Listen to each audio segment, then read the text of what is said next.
want to gratefully acknowledge Manhattan Youth for letting us use this space. And as payback, Bob always has some entertainment to start. So Bob and Jamie, if I can turn it over to you. Thank you. So welcome to the Downtown Community Center. This building was a project of the community board a long time ago, and then it got delayed by 9/11. For those of you that don't know the history, there are people in this room who were instrumental in building this community center. And Manhattan Youth now is one of the largest nonprofits in Manhattan. We have over 900 staff people in 30 schools. We took care of 6,000 kids between 3 and 6 today. We are a lot of work. Be careful for what you wish for. I welcome you some ground rules. That is the bathroom. 2 of them. There are the cookies and the drinks. And our film program, later our after-school assistant director is here. Just want to acknowledge her and Jamie, who does all the films, and some of my staff are in the room. But we have a lot of programs. So I just want to show you just one film before we get to this is the warm-up after the films today. I just want to show you one film. Thank you.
Bob. Thank you, Jamie. Pleasure.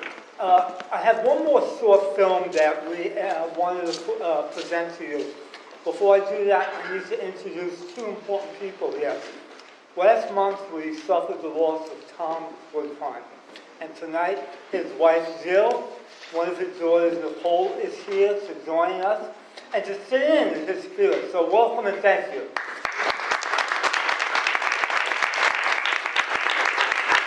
Thank you for sharing Tom with us for all these years. I mentioned at a ceremony that the one memory I have of Tom as very vivid was that as a member, he came to every meeting wholly prepared. In fact, he would pull out a piece of paper from his coat, and he had all his facts and figures down. You may not agree with them all, but he had done his homework. And beware anyone who interrupted him. He would look at you quietly and strongly, wait for you to finish, and then he would proceed. And if there was any back conversation, he would stop. So he commanded and deserved our attention and respect. It's a great skill that I hope we can all learn from. Then we have this little documentary.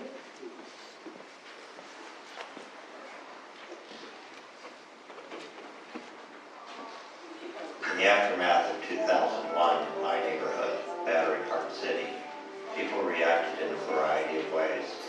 Some immediately simply fled, never to return. Others stayed and toughed it out, forming neighborhood associations, building block parties, or like myself, joining a group called the Community Emergency Response Team. But this is the story of one man in particular, my neighbor, my good friend, Tom Goodheim.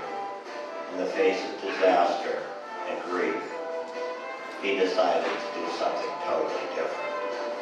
If 9/11 was the most devastating time in our community, this is one of the silver linings of that cloud. That our community got tighter, we grew together, and we formed groups like this. This is about volunteering and doing something right for the people who live next door to you. And granted, there are a lot of people say, my God, how can you listen to this junk? You guys are off key. The band gets better all the time. What did forming the Tri-Battery Pops and having the band around do for me personally? I was looking for a way as a musician and a songwriter to grow older in my community and become a part of the community, so to give back.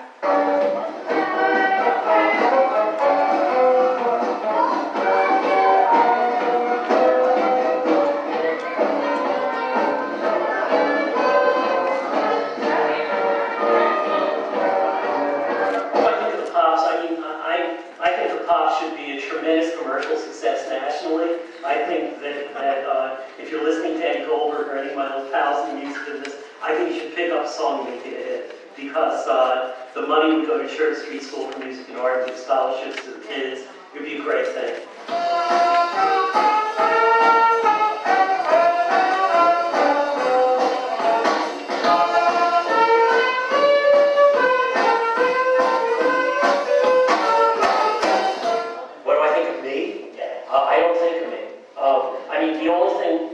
Since I've been a kid, I've been running a band.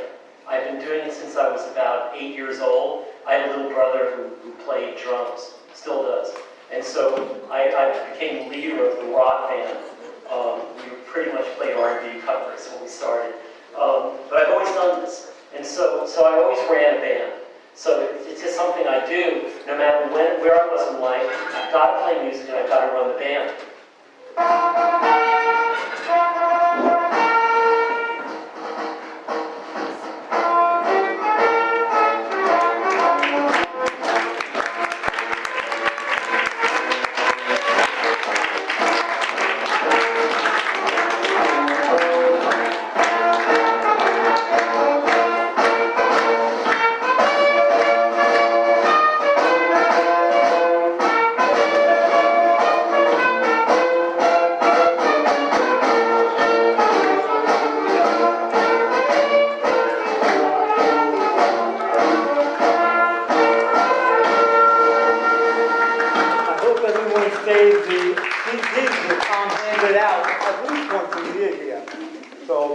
nice person out there. We heard him talk, let's hear him sing for a moment.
I know we've listened to this all night, but we do have a meeting, and I know lots of folks want to talk on some topics.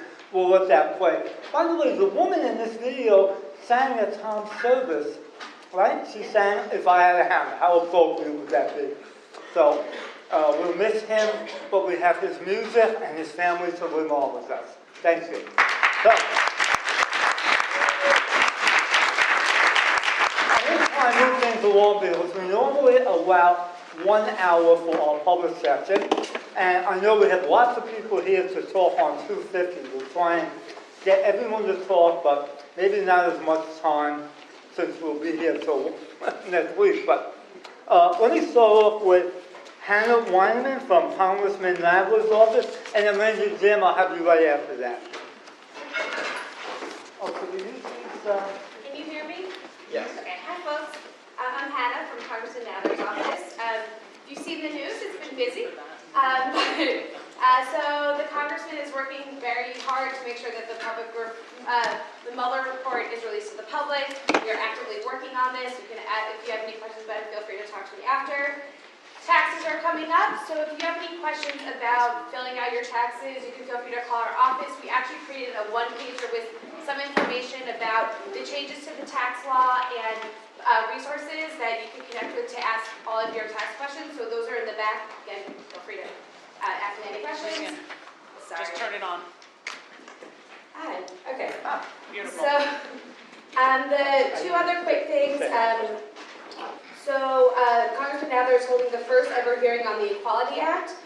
This is the federal non-discrimination law against the LGBTQ community, and we're going to be doing a lot of work on that this year. And the last thing is that we're working very hard on the Verrazano issue, and so just a teaser, I'm hoping to have some good news hopefully soon. Thank you. thank you, Hannah. Good job. As I mentioned, we try and keep this to about 2 minutes to speak up. Ranger Jim. Good evening, everyone. My name is Ranger Jim. I'm the supervisor for the African Burial Ground, Federal Hall, and Castle Clinton located in Battery Park. A lot of people don't realize Castle Clinton was the first immigration station before Ellis Island. From 1855 to 1890, over 8 million immigrants came through Castle Garden. And then from 1892 to 1954, they used Ellis Island. So I get a lot of phone calls about their ancestors coming through Castle Garden.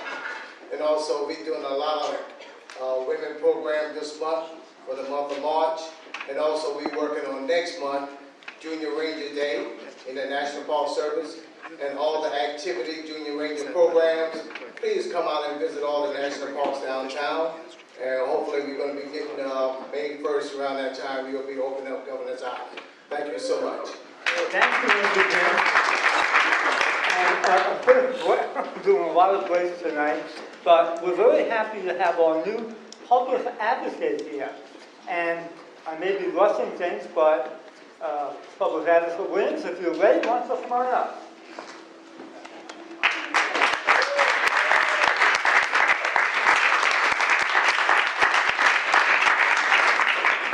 Thank you, CB1. How are you? Thank you for giving me the opportunity. I'm just starting to make the rounds. Last week today, I'm officially the public advocate for the city, and community boards are very important. I started in Community Board 18 about 20 years ago, so that was my kind of first foray into local politics. So I wanted to just come around and say hello to everyone, say thank you for those who came out and supported, for those who didn't. I'm still your public advocate. I want to make sure I'm able to do the job that I was elected to do. And so it's a real quick speech now. You know, most times we talk for a long time, but I just wanted to come say hello. Happy to answer any questions that folks have. We're going to listen for a little bit. Gabriel's here with me to make sure that we're taking some notes, and then we're going to head out. So I thought we had at least 2 questions, and then anybody else can go off one, because we do have a full agenda. So, any questions for Tom? What is your purview? What are you allowed to advocate for? What are the ranges of your responsibility? my range is pretty wide, but I can actually effectuate it different. So, but it's pretty wide, you know, as a public advocate. There's 5 powers that were given to the job. They said they wanted the job to rise above politics, and so they wanted people to make decisions based on what's best for the people, not politically for themselves. And so you have the power to introduce legislation. You have the power of an ombudsman, a watchdog over the city government, go between the people and city government. You have the power to introduce legislation. Did I say that? Yeah. Okay. But you have a power to be the charter cop. You make sure that all the agencies are doing the job that they're supposed to do. And you have an appointment on the pension board, which is through making sure that we're investing, not investing, so our retirees can live their best life. And you appoint people to critical committees like the city planning commission. So it's kind of a general. Any others? I usually have to take, who's that in the back? Tom, Bob? Hi, thank you for coming. I'm the executive director of this building, Manhattan Youth, our local community center. I've been on the community board for over almost 30 years. And as you know, the city charter just passed a law limiting community board membership and establishing another layer of government. I don't know what engagement commission, I don't know what it's supposed to be. As a former community board member, and I would just say as a community board member, I found that legislation wasteful and really personally insulting to community board members who work throughout the city. I'm wondering if you have an opinion on that, and if we could see any support over community boards. The most important element of local government, a way to enhance that over your term. So there are a few things that are you talking about, there are a few questions, you're talking about specifically the question of the creation of the community engagement part? That and the limitation of community board members to 8 years. So, even though I won't be here in 8 years. So you'll probably like some of my answers, not all of it. I generally support term limits as a theory, so I was supportive of it. I think the number that was put out was way too low, and so I could not support that, and I did not support that. But in the theory, I do think term limits are helpful. I'm speaking from someone who actually beat an incumbent when I first came in. I also don't agree with term limits that I set up in council. I think they're kind of arbitrary numbers. We have to look at it to make sure council can do its job properly. But I definitely thought it needs to be lower, with 8 years, I think. Which The dynamics are different for local community board members than elected officials. Well, I just believe in terminology, generally speaking, but the 8 years were too short. I didn't support it. Again, I supported the theme of community engagement, but it just gave all the powers to the mayor, and it was ridiculous. I did not support that. It was insane, and I was very sad that those were the way they did. And I would be happy to be a check on that as much as possible. And if we can do something correctly, I want to support that. Thank you. And I'm sure there will be other questions, but we can take that offline, perhaps. Okay. Thank you, everybody. Thank you. We look forward. I know it may seem rushing, but everybody does want to speak. So, Mariana Brule, and then Claudia Zhu right after that.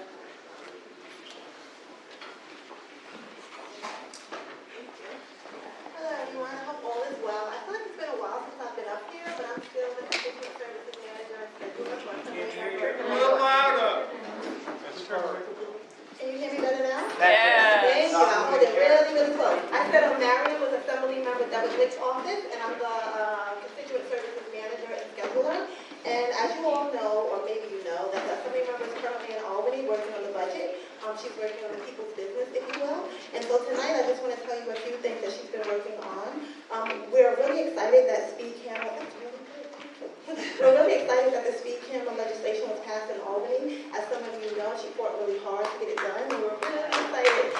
We got a united house, and so the Senate joined on. And there's been a 60% reduction in speeding in school zones, so we think it's really effective, and we're really excited that it's going to be expanded. And then secondly, we know that you guys were hit really hard with Sandy, and we know that it's a collaborative effort, Community Board 1 and all the elected officials, and so we just want to say that the Assembly member is concerned with some of the proposals that came out, especially as it relates to a lack of community involvement, and also the lack of protection for Tribeca. And so moving forward, we will be working with our partners to ensure that you guys are more included in the process and that Tribeca is included. That's what that's in her district specifically is Tribeca. And lastly, crossing guards. As you all know, we have worked on this for a while. I reached out to the mayor's office numerous times, respectfully trying to get an update. The last update that I heard was that we did get a supervisor for CB1 and one additional crossing guard, but the position was vacant thereafter. And so hopefully they will be hiring some more crossing guards depending on the city's budget. And so I will continue to work on that, and when we get someone secure and they stay there for a long time, I'll let you know. Thank you for your time and have a happy rest of the month. Thank you. Thank you very much. Always a pleasure to see you. Claudia from Assembly, great. And then Paula Fong, right after. Hi everyone, this is Claudia from Assemblymember News Office. So just as we talked about, the budget, this is the final week. And in terms of Euleen's priorities, we are still focusing on housing and financial empowerment. So this year's One House budget includes funding for NYCHA, National Recurring Retirement Communities, the settlement house programs, and also there is money allocated to promote the census and help the efforts for outreach. And the specific amounts are listed on our report. It's in the back table. And for Women's History Month, on Sunday, we had a panel and mentorship event. We had about a dozen women from different leadership roles in different fields. Thank you to everyone who stopped by, and special thanks to Grand Street Settlement for hosting our event. And as always, feel free to reach out to our office if you have any questions, and I'll be sitting on the left-hand side tonight, so let me know if there's any questions or concerns. Thank you. Thank you so much. Andrew Chan. Oh, I'm sorry, Paula. And then Andrew, have you ready? And then Fiona. Happy spring to all of you from your council member, Margaret Chin. I'm Cora. Some of you complained to her about the floating electronic billboard along the Hudson and East Rivers. She's glad to join her colleague at the council, Mark Levine and Justin Brennan, to introduce a bill. The bill will increase the fine from $25,000 to $100,000 for the companies that actually advertise in our city's waterways. So just want you to know. The next one is some of you asked for a shredding event, so have your papers ready, because April 6th, Councilmember Chin actually co-hosted with the Alliance Downtown. It will be down on the east side, so get your papers ready for shredding if you're the one who asked for it. This is the budget season. As always, you know your council member, the chair of the Committee on Aging. She always fight for the funding for the seniors, and she will continue to fight against any budget cuts against the funding for our seniors. And with that, she invites you to come to a free screening in the International Film Center. There will be a panel discussion after the filming, and it is a documentary about aging people, their caring and kindness. She wants you to come join her with Speaker Corey Johnson on that day, and it's April 11th. If you're interested, there's the flyers over there. And thank you all. Thank you, Paula. Andrew, and then Fiona. Hello, Andrew Chen from the Manhattan Borough President's Office here. Just want to announce that we had over 400 new applicants for community boards across all 12 community boards in Manhattan, and we wrapped up group interviews, and we'll make decisions hopefully sometime by mid-April, so stay tuned if you apply to join the community board. And we had so many great applicants that if if you don't get appointed this time around, we hope that you'll still remain active in your community, whether it's through public membership with CV1 or through your local school. And then we also had people, community board members and non-members participate in our recent community board leadership training series on parliamentary procedure, the budgets, land use, landmarks, and if you weren't able to attend in the fall, we'll have more sessions over summer. Last week we had a public hearing on congestion pricing, and while Manhattan Borough President Gail Brewer is generally supportive of congestion pricing, she's just concerned about particular details and what will ultimately, or what may pass in Albany. And we're still taking testimony on the issue, so if you have concerns or opinions on the issue, please email info@manhattanbp.nyc.gov with congestion pricing in the subject line regarding your opinion on congestion pricing. We're going to issue a report soon. Can you repeat that? info@manhattanbp.nyc.gov. Subject congestion pricing. And lastly, the Charter of Mission Commission 2019, that was started by the previous public advocate and the borough president and the city council. We'll hold a meeting with representatives from all Manhattan community boards to discuss issues of greatest concern in Manhattan. And this meeting will hopefully occur sometime in April. Thank you. Thank you, Andrew. Fiona?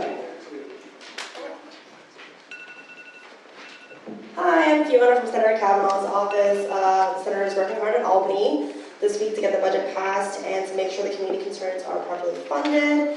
Earlier this month, our office organized a meeting with the State Liquor Authority, with Manhattan Community Boards 1, 2, and 3, and our elected colleagues to discuss to improve the communication process, and the meeting led to productive conversation and provided a forum for finding solutions that will make the SLA process easier and more transparent.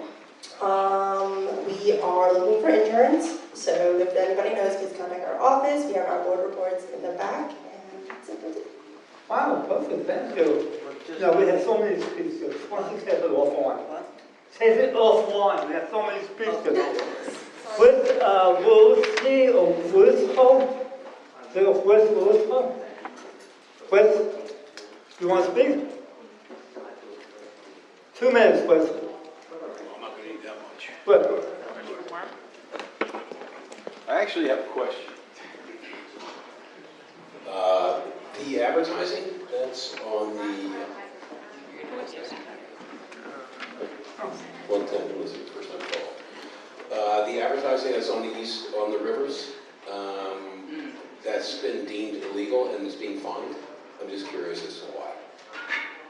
So. I'm not sure I understand what it's That about. lovely lady over here said earlier that they're being fined $100,000. If you have a question for her, please. No, that's fine, that's fine. I was just curious because that's fine. I'll come talk to you. Right.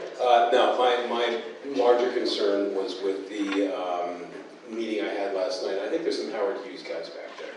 But the Howard Hughes meeting that I have, I live over in the Seaport, and I still actually am down here, and my daughter goes to school here, so we're back and forth and all the rest. But I just want to be sure that the community board is noting the fact that there's a very big community concern about natural-born mercury, like natural mercury that's not being tested for. So I just want to make note of it, and whoever's making notes here for the conference today, let's get it on the directory. That's me. Just okay. Thank you very much. You, That's it. Okay. Good input. Thank you, sir. Good. Can I have James Kaplan? James. Thanks, ma'am.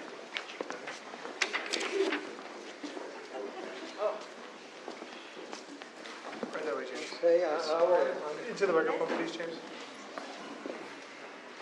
I'm the president of the Lower Manhattan Historical Association, and I want to announce that on April 8th at 12:30 p.m., we're going to have the official ceremony home-naming South William Street in honor of the Mill Street Synagogue Seiches Way. This is the 289th anniversary to the day that the first synagogue in North America was dedicated right here on South William Street. And this is a center, this is a very important center of American Jewish history, which is not widely known. We expect to have a number of important dignitaries. This has been a joint effort of this community, particularly this community board, the city council, our sponsoring organizations, the Sons of the Revolution, the American Sephardic Congregation, Temple of Universal Judaism, Jewish Learning Experience, the synagogue, the rabbi from Congregation Shereth Israel will be there, as will Rabbi Potajnik of the New York Board of Rabbis. So it should be a very important event in Jewish American history and mark a very important event in Jewish American history. We're going to give an award to Ambassador John Lowe, who's funded the creation of the Visitor Center at the Toro Synagogue in Rhode Island.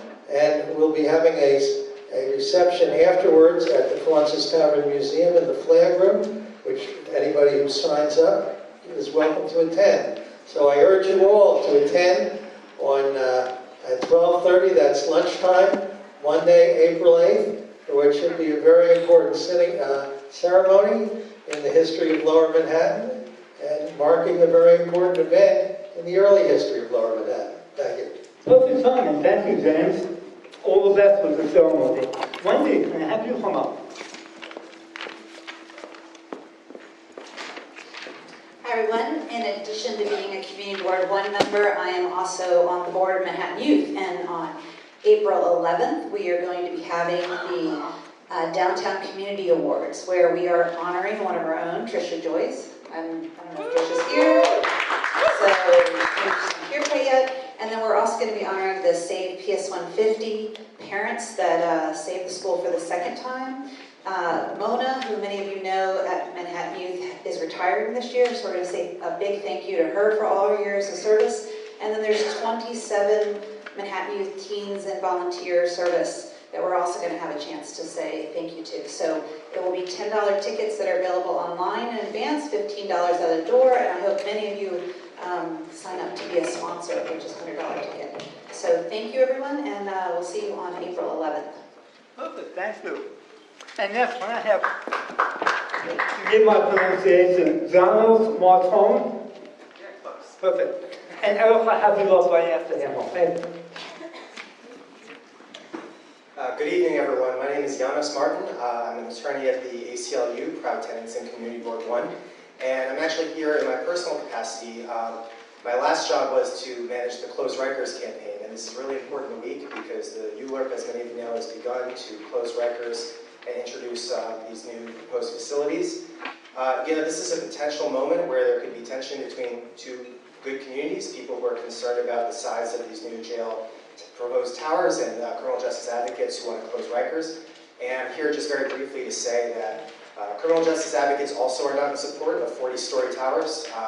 The reason those towers are so tall as proposed is because there are so many people locked up in our jail system. And I really encourage folks in this room and other people in this community in the months ahead to work hand in hand with criminal justice advocates, whether it's supporting reform in Albany at the city level, DA Cy Vance, community programs that keep people out of jail. Anything that brings the number of people in jail in New York down will mean that these buildings don't have to be as big. And I think that's a win for everybody who cares about these issues.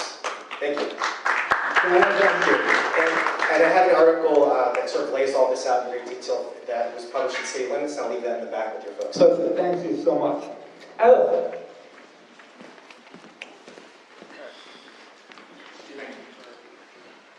My name is Eric Dilberger. I'm here from the Walker Street Block Association. I'm going to have to recalibrate a tiny bit after that. But my very first thing I want to do is I want to thank, I'm on the CAU put together the NAC, and I'm on the NAC, and I have the privilege to be serving on there with Anthony Notaro, and I just want to say thank you so much for being a stalwart defender and always advocating and offering intelligent, insightful questions. And I hope that continues. Are you sure that was me? No, the other. The other one. Yeah. you're the evil twin. But I do want to throw this out there. We had our very first protest on City Hall steps on Monday, and I want to lay out, we really don't feel that this is the best way to go forward with criminal justice reform. The tower is out of scale with everything.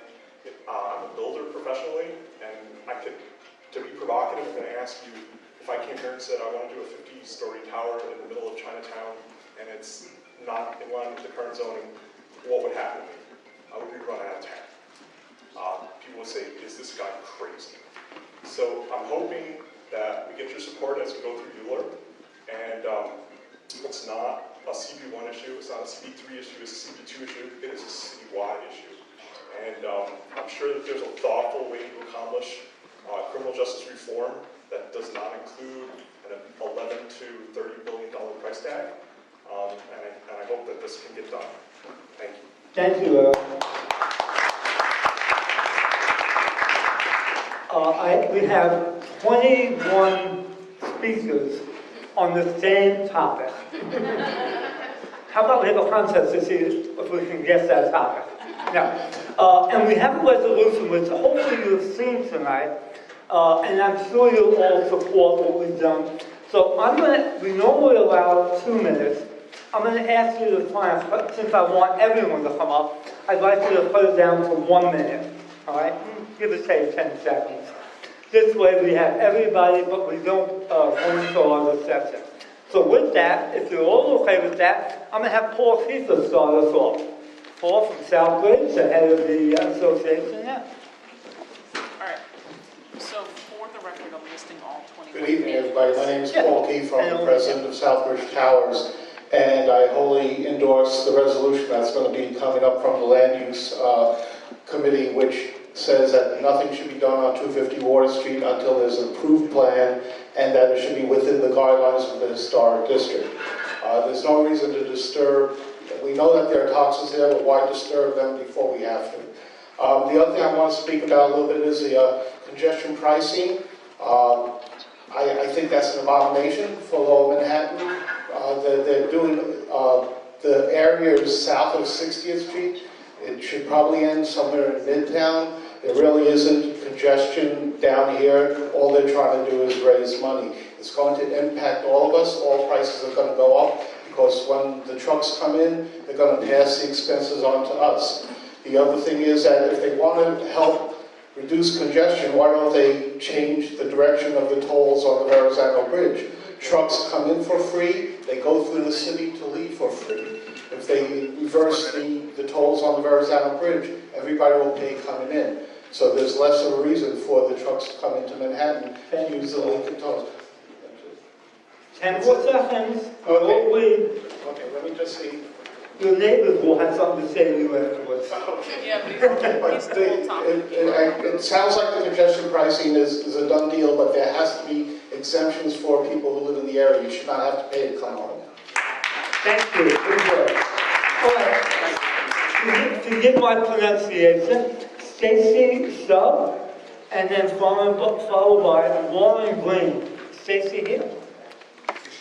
Right. Let's try and keep it to a minute or so, Stacy. And then Warren Green after that. Please. After attending the meeting yesterday, the town hall, I had one question that cannot be answered satisfactorily. And that question is, what can they do to protect our children, our elders, and ourselves if we were to suffer another storm surge? The building I'm in right now, as we know, right, was destroyed.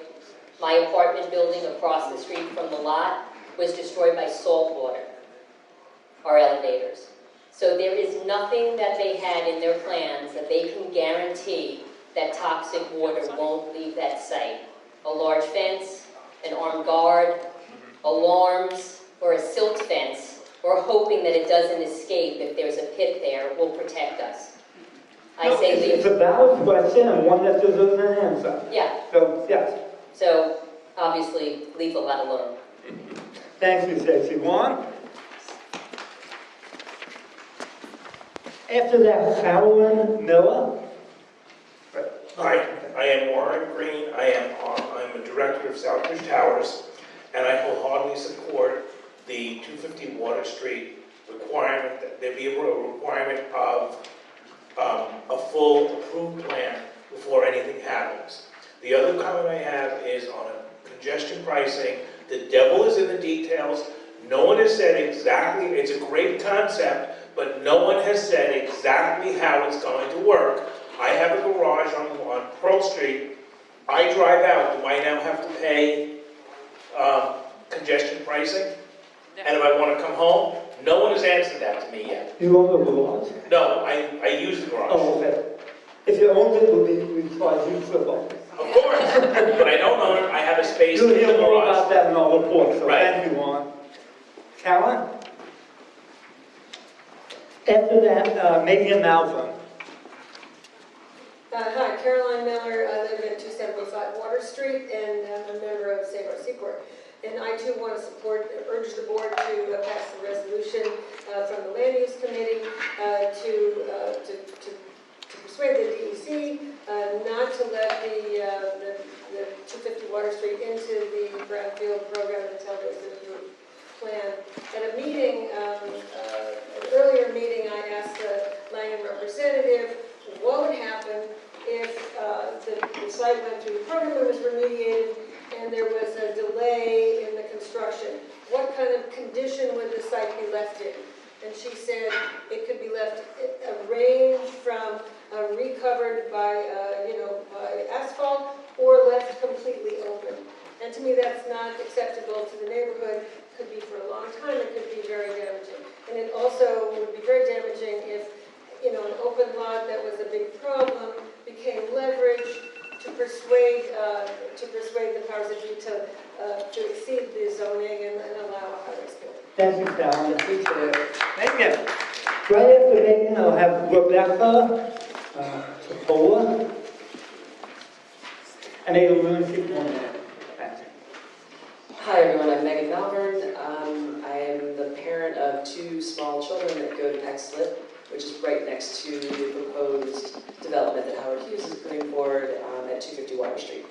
I wanted to commend the board on the many different levels and all the different sections of the board that have been really vigilant and paying attention to the flurry of action that's been happening downtown. I know it's wholly overwhelming. And I also fully support the land use resolution that was voted unanimously at the last meeting. And I thank you again for looking out for the seaport.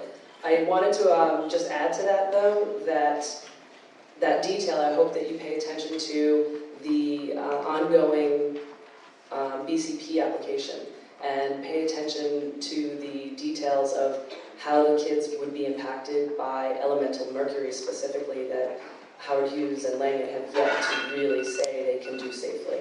And thank you for putting children first and looking out for our community. Thank you so much, Megan.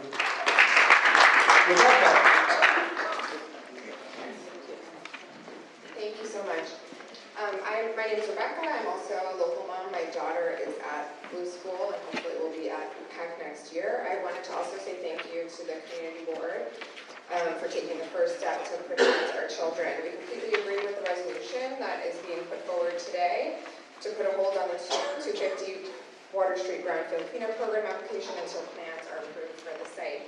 That said, we want to remind the community board and the full community of the story of Mott Haven in the Bronx, where the brownfield cleanup itself exposed the school there and the community to toxins that led to a successful lawsuit against the city and still today cost our city millions of dollars a year to monitor and filter.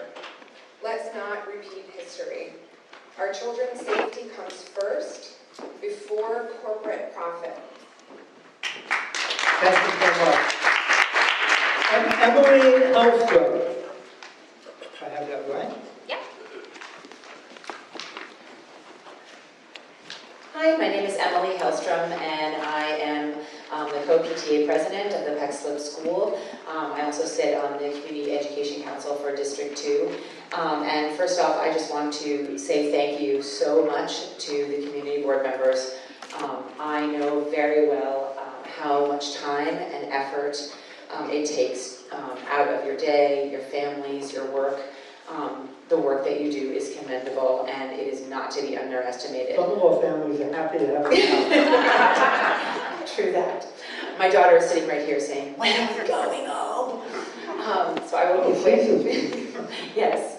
And she is a second grader at Peckslip, and I just want to thank not only the Land Use Committee, but also the Environmental Review Committee for taking the time to look at this as we sort of unpeel these layers. What seemed at first to be a good program with a community partner is not necessarily what meets the eye, and I think that we really need to stay vigilant. The community has lost a lot of trust in the past few years with the faith in our elected officials and our systems to be able to check this information. So it's very difficult, so we have to stay vigilant. There is a community organization forming called Children First that I think will help with that process. So, Thank you so much. Maggie Delon. I hope I have that right. You did, and most people don't get it right. And right after that, Morgan Dempsey. Hi, my name is Maggie Dalal, and I am a parent at both Blue School and Peckslip. So I am totally concerned about the issue that's occurring. And I just want to echo what some of my community members have said. You know, we're really grateful for the resolution. Because I think we have concerns that they're going to start digging, and we're not going to have plans in place. And I think we have to take this process really slow and make sure that we all understand it. And I also want to echo what Rebecca said about Mont Haven. The chemicals that were at Mont Haven, the BTEX chemicals, are the same chemicals that are at the site at 250 Water Street. And I know there's been a lot of talk about mercury, but those chemicals are actually very concerning as well. So I think we have to keep our eye on that and lobby for perhaps an independent assessment or some third-party oversight. So thank you. Thank you so much. Morgan. And then Adrian Sosa right after that. Hi, my name is Morgan Dempsey. I am an environmental student at Pace University, and I just wanted to say in response to the meeting last night that me and one of my other colleagues attended, that we are looking forward to finding out more information about this site and doing research about what information we can contribute to the knowledge of the community. Thank you so much. Adrian, is that you? And right after that, Elaine Kennedy. Hi, I'm Adrian Andy Sosin.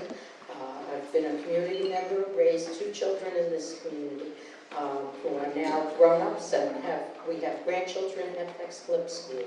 So we are very happy that the community board has put forward this resolution, and we fully support it, and we want to make sure that our community stays healthy. Thank you. Thank you. Elaine Kennedy. And then Lynn Ellsworth right after that. Hi, I'm Elaine Kennedy. I am Secretary of the Board of Directors of Southbridge Towers and Chair of the Seaport Preservation and Planning Committee. I support all three resolutions that the board has put forward, and want to thank you for your support in this. And I just have one thing to add, whether it's BCB or the Brownfield Cleanup Program, or it's OER, or it's a super fund, whatever it is, the EPA, whoever's doing the cleanup has to understand time is of the essence. From the minute that site is open till it's closed and capped, we are in danger, and our children, the elderly community, people with respiratory illnesses, all of us that were post 9/11 that have some kind of condition or another as a result of that are in danger. So time is of the essence. No plan, no development, regardless of what program they go into. Okay? Thank you. Lynn Ellsworth,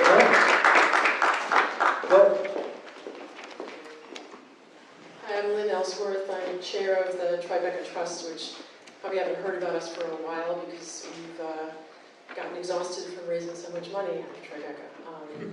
And I'm here actually to report sad news that our lawsuit against the Landmark Preservation Commission, which we did an appeal on. That was $120,000 down the toilet. We lost on appeal 2 weeks ago. It was about procedures that the Landmarks Preservation Commission uses to make its judgment calls. And the courts basically told us, you have to go to the legislature. We're not going to deal with it because we don't want to. It's too messy. They gave a bunch of reasons. I'll be posting the judge's opinion on our website, tribecatrust.org. You can find out more about it. But you can expect a lot more demolitions and anything that's C4, C6 zoning. If you want to protect any of those buildings along Franklin Street, you're going to have to downzone like tomorrow, which isn't going to happen. But there's going to be a lot of demolitions happening now that the suit is over. Thank you. That news, but thank you for bringing that. We can work together. Ending this on 250, Adam Meister.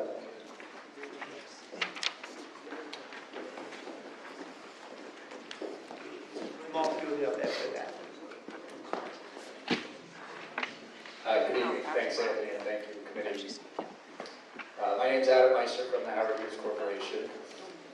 Let me begin by stating that, as we have before in various community forums, our goal at this point and our responsibility as the owners of 250 Water Street is to make the site safe and clean for the community, irrespective of whatever the plans might be for the project moving forward. The health and well-being of our community, those who work on the site, neighbors, and the transit public, is our most critical concern, one that I believe is shared by all of us in this room. That said, I must strongly disagree and refute the resolution that's being presented here this evening. It does not accurately reflect the process that we will undertake and that we've described before. HHC is being asked not to proceed with the Brownfield Cleanup Program application for 250 Water Street until we obtain approved plans for the site, including obtaining all necessary approvals in connection with any future development. As a responsible corporate citizen and owner of 250 Water Street, doing nothing is simply not an option. In order to make 250 Water Street environmentally clean and safe, an investigative phase will be initiated to understand exactly what contaminants exist on the site and what levels, irrespective of any future development. Further, because there's an open petroleum spill, which we've discussed on several occasions, listed at the site, we're obligated by law to investigate the site now, independent of if and when the site is developed. Last evening, HHC co-hosted with Fidei Families what we believe was a comprehensive presentation and productive dialogue with some 150 community members about the BCP program. Our consultant from Langen Engineering, also a community member, emphasized that the investigation of the site is completely independent of any future plans for the site. Mimi Regorodetsky explained that we need to do what is required to make it an environmentally clean and safe site, regardless of the future programming of the site. Specifically, Mimi said, quote, under the Brownfield Cleanup Program, we will be required to keep investigating horizontally and vertically until the nature and extent of all contamination at the site is fully known. So, in effect, it's irrelevant whether it's a one-story building or a 100-story building. You still have to investigate until you find no further contaminants. Please bear with me, it's obviously an important subject. Adam, I gave everybody else 1 minute, so I want to... Yeah, I probably had 2 minutes. You're past the 2 minutes. All right, let me just try to wrap up here. I just want, we purposely elected to enroll in the DEC Brownfield Cleanup Program because of the program's vigorous commitment to robust, transparent public participation. We informed the community board before we applied to the program. We've had several forums, including a presentation to the Land Use Committee before the formal public comment period, so I wanted to reemphasize that. The BCP program has been in existence for over 15 years and has facilitated the safe cleanup of over 360 sites throughout New York State. We simply could have gone ahead with an investigation without informing the community and without regulatory oversight, and we chose that program for a range of reasons. Coming up to 4 minutes, the mom's got 1 or 2. Yeah. Just, Sorry. Paul, can I have Paul McMahon finish my statement? I just want, I'll just, all right, I'll just, let me just close, okay. I just want to close by saying we're committed to developing a master plan for all of the Seaport properties. So that is not, that is not, for 10 years. so that is not the element of the resolution that we're refuting. I just wanted to make that clear. We're supportive of the community engagement and master planning process. Thank you. Thank you, Adam. Oh, good. Okay. Bob. Do I get 3 minutes and 30 seconds? No. He went over your time. You get 30 seconds, but you're going to talk later on anyway. Now. No, 1 minute. So, I was at the congestion pricing hearing, one of them at least. An interesting thing happened there. All the usual suspects of transportation alternatives and this group and that group and everyone that can call a press conference were all in favor of congestion pricing. What surprised me was that all the citizens that were there, individual citizens that generally don't come out to these kind of things, 99% of them were against it. And they all had good, valid reasons. Mainly, in my opinion, it hurts the middle class, as I said, hurts the poor and small businesses. Now, some of the politicians, they say, they use this term, they stop unnecessary drives into Manhattan.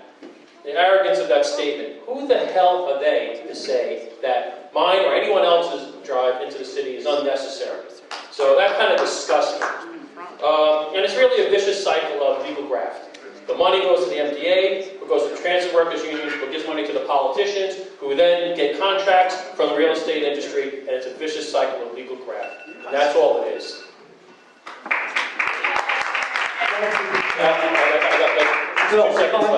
So I've been talking about this for years. We need to dismantle the MTA and every other trust and authority and put an entity in that's more accountable to the people. I wish this board would finally take that subject up, please. Thank you. Yep. Okay, well, thank you all. This closes our public session, and we didn't move too badly. So thank you all for your patience and hearing your voices. We're now going to move on to our business session. In the business session, only the members of the board can speak. So first is, unless there are changes to the minutes for February of 2019, I will declare them adopted. No, fine. So adopted. I'll turn it over to Lucy Reynolds for our district manager's report. Thank you, Anthony. So the last month saw a lot of interesting things happen inside and outside the office. One of the most important things that happened in the office was that we're joined by Jennifer Maldonado, who's now working on our consultant team for licensing permits. If everyone turns around and looks to the back, you'll see Jennifer standing and waving. Hi, Jennifer, everyone. So she's helping Ramesh and the office work on all the liquor license, landmarks, and youth and education items. She's picking up steam, and so say hi to her if you're walking to the back, and she'll be around. Anyway, thank you, Jennifer. Thank you so much. After tonight, does she want to work on the brownfields? No. We'll save her from the brownfields work. So the first slide, it should be a picture of the MDC parking lot, which is actually a public plaza. So every month I go over and I check it out to see if there's been any movement from the Department of Corrections to show that they're being a good neighbor. To see if they're being a good neighbor and actually giving back the plaza. Oh, one more, Diana, just really quick. Yeah, so as you can see, there still is no area for the public to congregate per the agreement when this MDC was built so many years ago. So we'll continue monitoring it, and maybe we'll be surprised next month to see if they actually give some space back to the public. There's a loading dock that seems to be not in use. So anyway, everyone keep this in mind when we go through the Euler presentations next month. Just to back up a little bit, Diana, you can see that the staff is building morale through fun accessorizing. Everyone's got fun socks, and I brought those back from Korea for everybody. So if anybody didn't get socks in this room, you're not going to. So.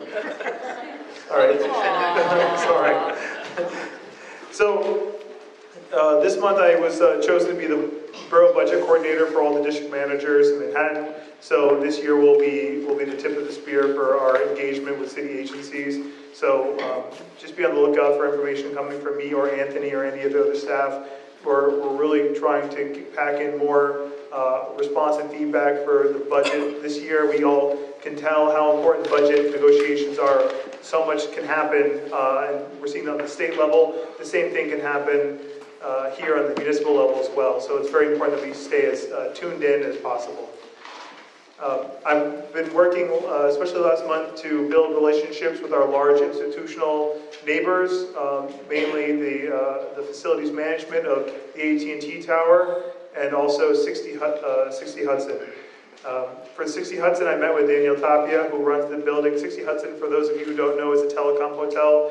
They house millions upon millions of dollars of critical telecommunications infrastructure for private and maybe public entities.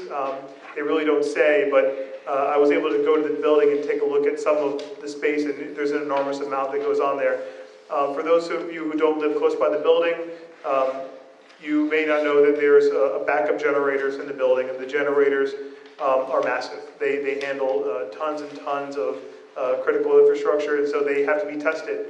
The rub is that some of the testing happens during non-peak hours, which means late.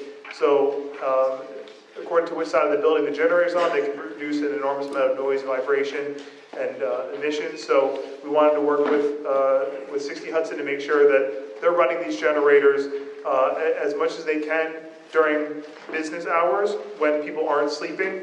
And then if they do have to run it in off-peak hours past 8, then we want to make sure the community has as much notice, and that should be at least 2 weeks, and at worst a week's notice, so they can make plans to not be around. And then also that they should limit the generator run to only as long as necessary to know that it's functional. And also perform upgrades so that the noise and vibration is minimized. Thousands of gallons of diesel fuel. Certainly, and it also uses less of diesel fuel, so it's not great for the environment. However, they are required to test the generator, so we want to make sure we build a better balance. For AT&T, the facilities manager tells me that they're shooting for May 1st for when all the sidewalk sheds could come down. It depends on how fast they can finish the facade work and get inspectors in to certify that everything is safe. So hopefully we'll have a little bit of relief along Worth Street between Broadway and Church, where there's been so much activity and along that side of the street. The last piece is that our office is still trying to make sure that we get resolutions in on time. If you have a committee meeting that is not in the last week before full board, we ask that you try to use that weekend to get us to write the resolutions and get them into us as quickly as possible, because often we have to play with the formatting, work on some of the wording, and the like. And if we have a lot of things that build up on Friday, getting them in last minute really puts a burden on the office, and sometimes we don't get resolutions out for everyone to see on time, which is really what our priority is. So please work with me, keep me up to date on how the resolutions are progressing, and we'll do our best to work with you and provide you with all the resources you need to get that going as fast as possible. So with that, I'll pass it over to Anthony. Thank you so much. And we'll bring up the first slides, yeah. So I tried a couple of topics each month, and to be brief, 10 minutes will go out well for me. So a couple of updates. What's happening? It's been a long time since the Plaza is allegedly starting construction. It looked like a staging area for months, and now it's moving ahead. City Plaza was busy. We get the government we asked for or deserve. I know many of you have already sent in items that you would like to see changed. Bob brought up one about the civic engagement commission. There will be some preliminary hearings. You know, the state accelerated the election laws, and so now we have open voting or absentee voting even up until October. So it's cut more than a month, almost 3 months off of the process. And there'll be new dates for you to hear what's being considered and also to get more input.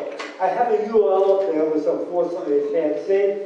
It is charter2019.nyc. Look at that. There are tapes there, videos about what's being proposed, and you'll be able to give your feedback or your suggestions, and also see what are the items that the commission is actually looking at. The next one is a mouthful. Whitefield Island. As of Monday, we will have a ULOC certification for probably one of the most major developments since the World Trade Center was built up. The GIES is now, what, 800 pages? Much longer. That's our portion from Manhattan. And so this will be a very monumental project, not only for the staff of the Lower Manhattan, also for criminal justice in the city, but how the city works with the community to find a rational plan. I don't know if I saw Andrew here, but the downtown Little entered an RFP from Governor's Island and secured a 5-year permit that they will not only handle for themselves, but potentially administer for other leagues. So that was a big win for our community, especially as there may be some loss of fields on the east side. Let's go to the next one. I talk about this every month. I come from the background that says you have to tell people 7 times before they believe it. So the budget requests are critical in the way we manage our asks of the city, whether it's service delivery or land use. Tracking what we ask for as a budget is critical. Resiliency. I was at a press conference a couple of weeks ago where the mayor announced a new initiative based on a series of projects to protect Lower Manhattan. After more than a year, maybe 2 years of study, they realized that FIDI and the Seaport will need a new approach. And they published a plan, which as Diana and I like to say, it's a plan to have a plan. So it's still in very early stages, but what they found is that the infiltration of water into those 2 areas and the elevation of the land mass there is such that building the big views of the original plan would not work. It was a water rising. Now, there's no silver bullet. They'll say a series of things, whether it's coastal protection, out of the narrows, and a series of other things. So we're going to have some more community engagement, and we'll give you lots of those, but interested in hearing your comment on it. And it's a big plan. That could be a decade long at least, and maybe billions of dollars. The mayor is very cautious to say that unlike the plan in the Borough administration, this is not primarily development. It is focused on resiliency. But oh, by the way, if we have to build it a lot, we may have to have some development, park space, schools. So there's going to be a lot of dialogue about this. I don't think Marianne James is here yet, but there you go. She is our advocate for the 9/11 fund and has been working diligently, even with NABLA, to come up with another event to make sure that this fund for victims, first responders, residents, students, visitors are all included in this, and that it is funded in perpetuity. Last 2 things, parliamentary procedure. I'm going to try and be pleasant, but very firm about keeping us on track and having discussions that are on topic. Finally, members' agencies. Earlier this year, I was sad to have the resignation of Erica Benson. Anthony Arias resigned after that, health problems. By the way, Erica and her partner started a new business, which seems to be successful and took a lot of her time. And then, so Erica, and Manny Ramirez, who's going for a PhD, his schedule became so onerous that he had to step down. all three of them were losses, and we suffered that. And then the final vacancy was all board at the time. So you'll see 4 new members here, hopefully later in April as the borough president rolls them out. I know almost all of our members who are up for reappointment have submitted their applications, and they're working through that. I think that's it. Oh, that was a lovely picture I took of the mayor. The woman on his right, on the left, is the woman who heads up ORR. Zany, and I forget her last name, forgive me. The man on the right side of the picture is James Patrick. James is the CEO of New York City's EDC, Economic Development Corporation. So your antennas should always go up when we hear about resiliency and economic development in the same thing. So this is just in its initial stages, but the Environmental Protection Committee has been working very hard on this. Who's that guy in the middle? No, if he paid his out-of-state tax, it would be fun. Many of you know, we have another member, Justine Spitzer, and she wrote a piece last week in the downtown, the Broadsheet. You know, she was open about it. She had last week a double mastectomy. On Monday and on Tuesday, she was home. So that's a strong, beautiful person. And she wrote a wonderful article about why. So it's not the face of disease, it's the face of willpower. Thank you. I think that was it. We have a couple of beautiful pictures at the top. Where is this one?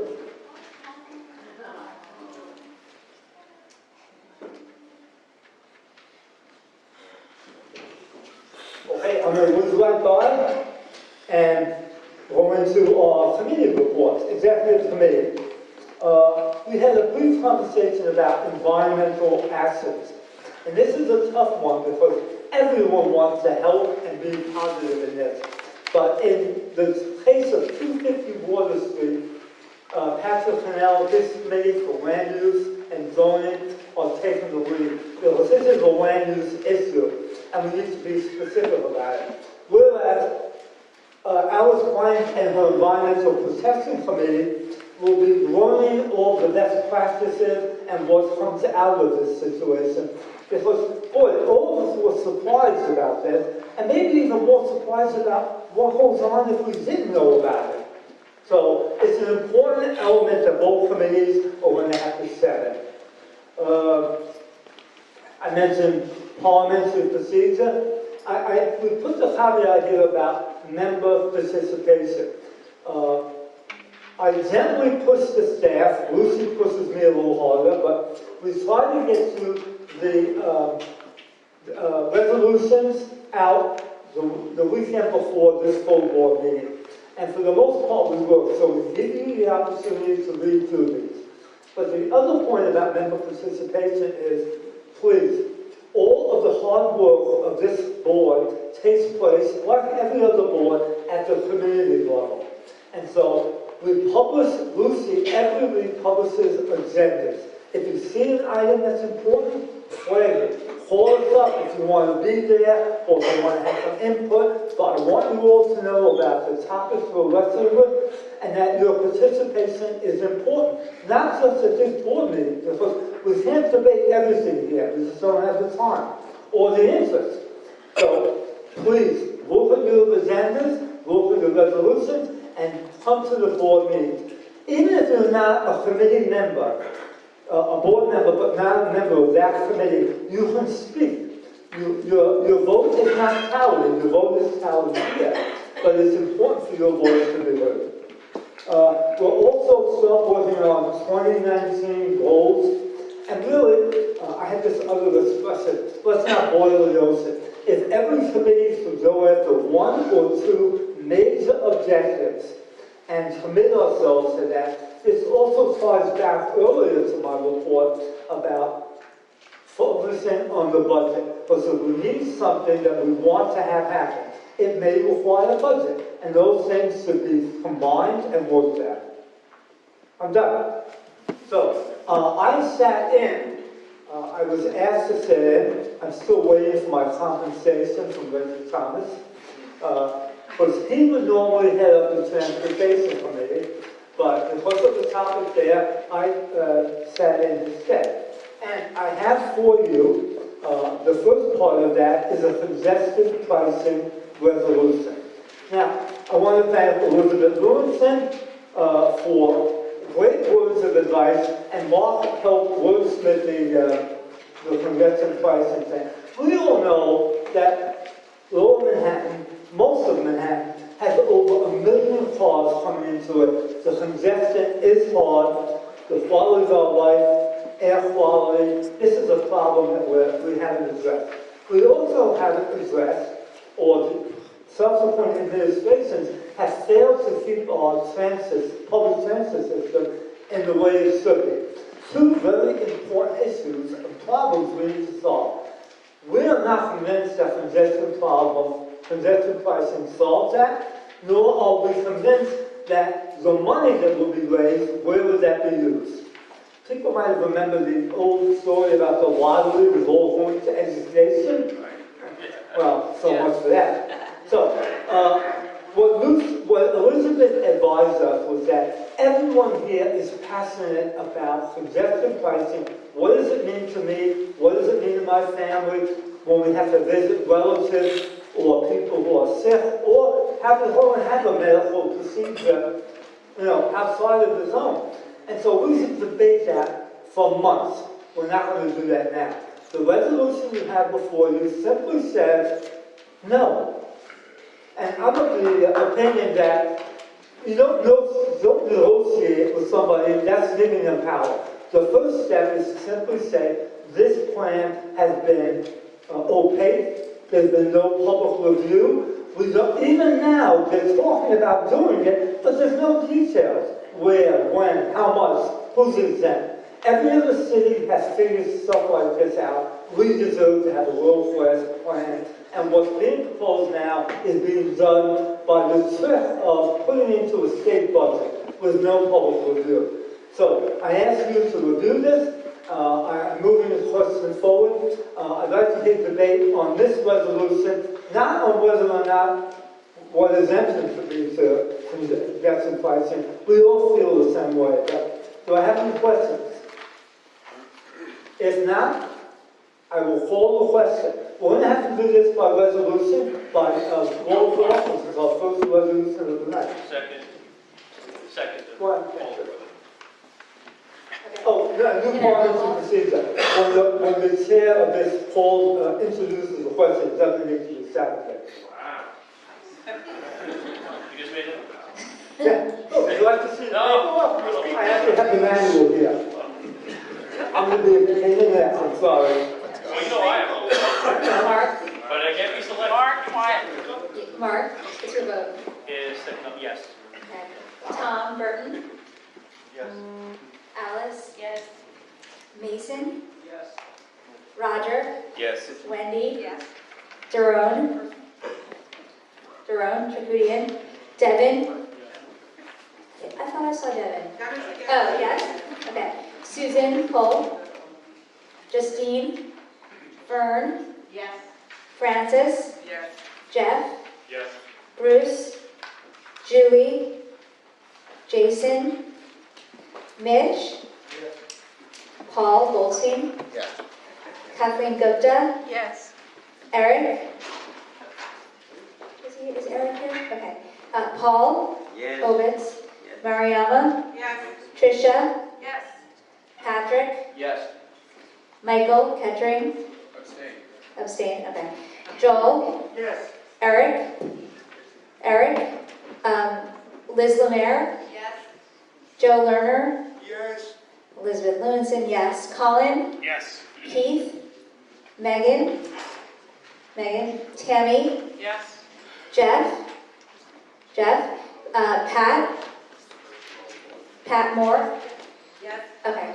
I'm not used to you calling. I'm sorry, you should do the last name. I don't know where my brain is. Anthony Natara? Bob Schneck? Yes. Laura Starr? Vera? Yes. Callie? Bravo. Reggie? Oh, recuse? Okay, and Bob Townley? Yes. Judith? Yes. Chow? Andrew? Andrew? And Jason? I would say yes. Okay. All right. Overwhelming, actually unanimous, we say have the 2 abstentions, so thank you so much. I know Reggie has scheduled the next meeting for the street permitting task force. I think he sent an email. Thank you on that. Your turn. Thank you all. Elizabeth, it's 1 abstention, 1 recusal, right? All right, good evening, everybody. So we had an eventful land use committee meeting, and while we have 1 weighty resolution on our plate tonight, I've got another important report that's after that. Obviously, on the Manhattan Detention Center. So while we're busy now, we're just getting warmed up. This is going to be quite the application. But first, 250 Water Street. At our committee meeting, I provided an update on a call that we had with the New York State Department of Environmental Conservation, the DEC, in late February with the chairs and co-chairs of the land use and environmental committees, as well as other leadership at CV1. It was really an informational gathering call to find out from the DEC themselves more information about the brownfield cleanup program that I think a lot of us had questions about. We learned that the comment period on the 250 water application was extended an extra 30 days given the number of comments that the DEC received. It received over 250 comments from organizations and members of the community. It was quite a few, and they seemed surprised that they'd gotten that many. Usually they don't. The decision of whether or not to accept 250 Water Street into the program has not happened. Keep in mind they're still in their initial phase 1 investigation, and the state is still making its decision. But if it does happen, we learn it's a multi-step process from there. It proceeds to a fuller investigation. As I said, right now it's just a phase 1 investigation, which is where they're gathering basic facts about the site. They'll then go into a fuller investigation of the site and then develop a plan for the remediation. Once the site will be remediated, theoretically, and certified by the DEC, the applicant gets a certificate of completion that really includes a couple of different things. One thing that the applicant gets out of this program is a waiver of release, rather, of liability for any contaminants that are on that site.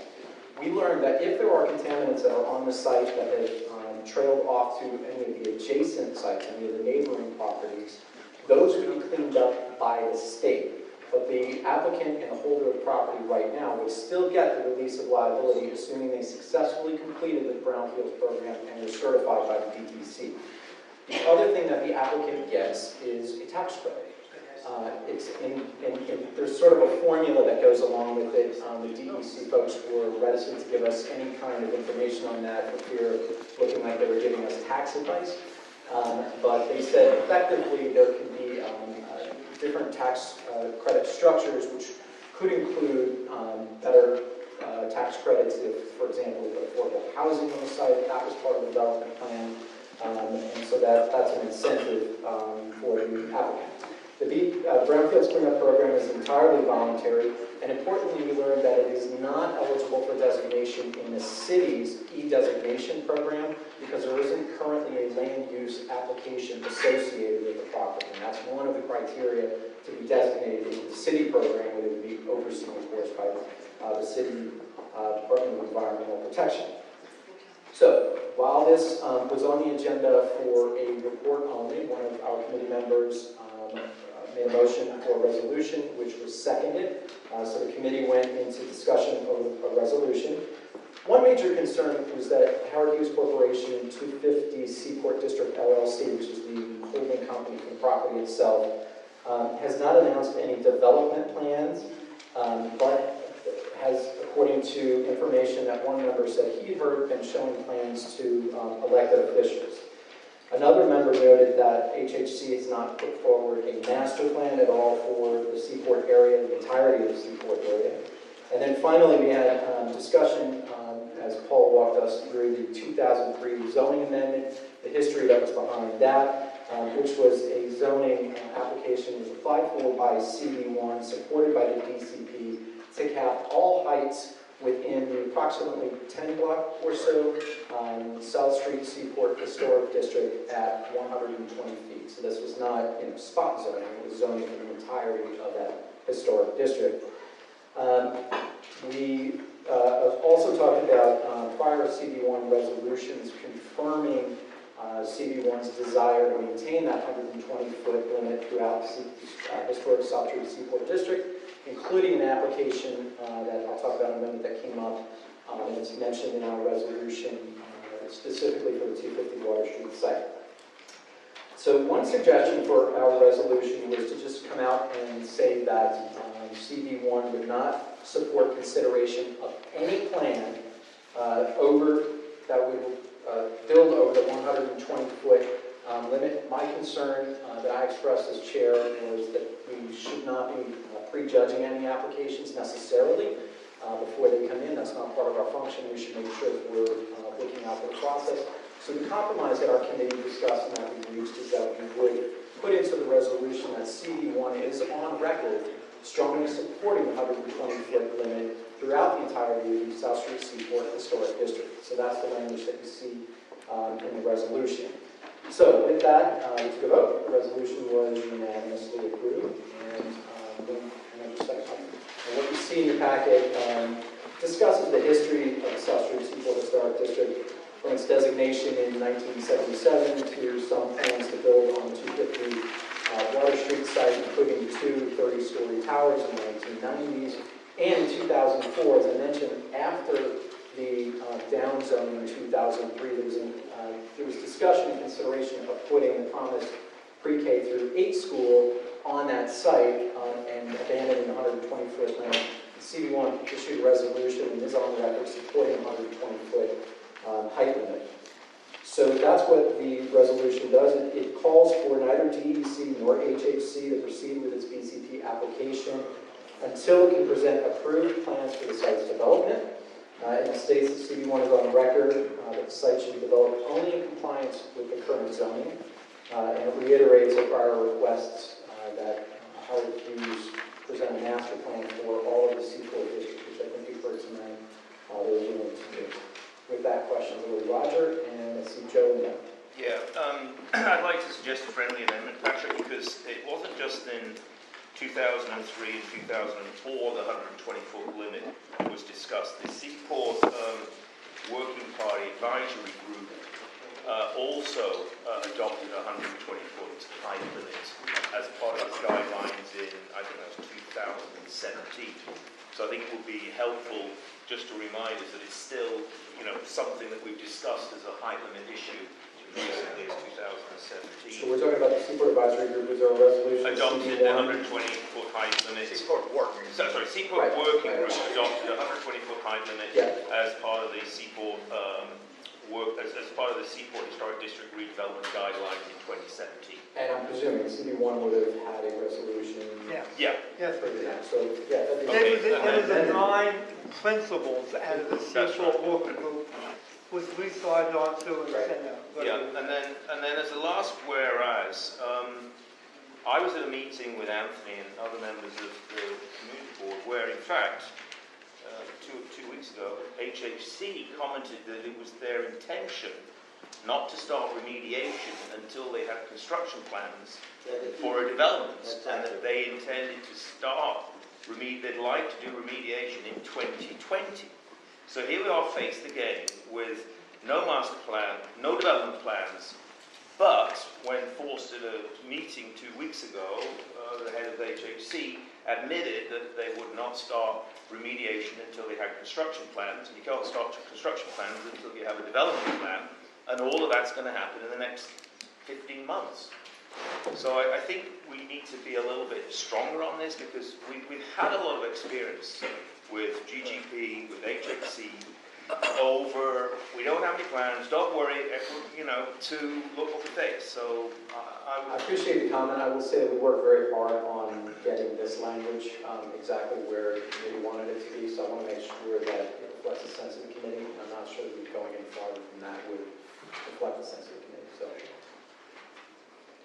Joe?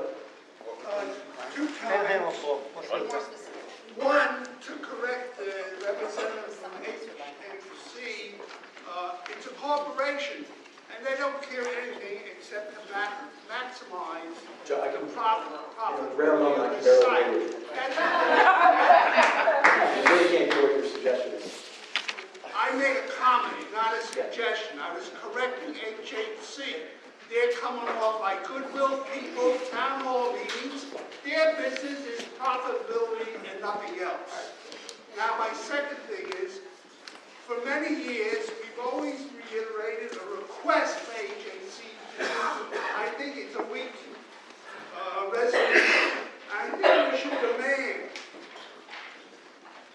And I have. Well, we've already won it, so I'm not sure. I'm sorry? Exactly. We've already won it. They're promising to do it anyways, so I think we're going to leave it at. Well, I believe this is a weak resolution, okay? We're going to keep it with the question. Other questions on the resolution? Yes, Roger. Just being specific, I see Adam's here. Was my statement incorrect, Adam? It wasn't fully accurate. Would you like to make it fully accurate for me? Well, I'd like to hear it.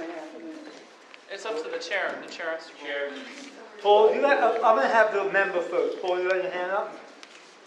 I'd like to have some further discussion of Roger's amendment. In all due respect to you, Patrick, I think your sentiments at the committee meeting were somewhat divergent from the other people at the meeting who were rather enthusiastic about taking this position. I think you were hesitant to go forward. You did support the language. I'm not saying you didn't, so don't get me wrong. But I think it's very clear that you heard the community is very much in arms about what's being proposed here. I think Roger made a good point about the Seaport Working Group, and I would also which we accepted. mention, let me just make a point on that at the Seaport Working Group, those guidelines and principles were voted on by all the members. Howard Hughes was a voting member, and they voted in favor of maintaining these height limits. So I don't know if that means anything to them at this stage of the game, but that is a fact. Everybody supported those guidelines and principles. So I think it's important that we restate them and be very clear on that. And Paul, we've agreed to accept an amendment that adds a whereas with respect to the Seaport Working Group's guidelines. Is that all you were proposing? You had a second point. Yeah, well, my second point was that it's now, I believe, and Adam can correct me if I'm wrong, a stated commitment by HHC that they would like to start remediation in 2020 when they have construction plans for a development in 2020. So our statement, and it may be that, facts have moved along, but that meeting on the 20th... I thought that was a requirement of the brownfield. No, it's only... No, it wasn't, because the expert was saying you can remediate before you do construction, but more often you remediate as you're starting construction, which makes a lot of sense. But inherent in discussion and development, you have to have a plan.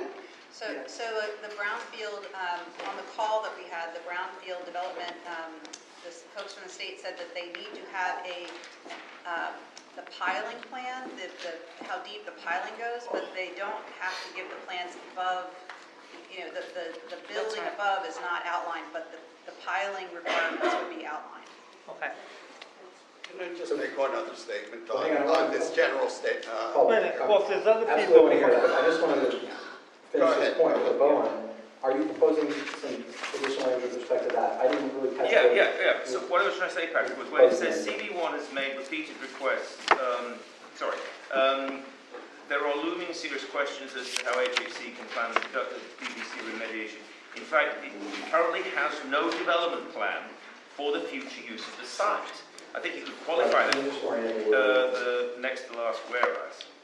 I think we could say BBC remediation, if in fact it currently has no development plan for the future use of the site. However, at a meeting on March whatever, HHC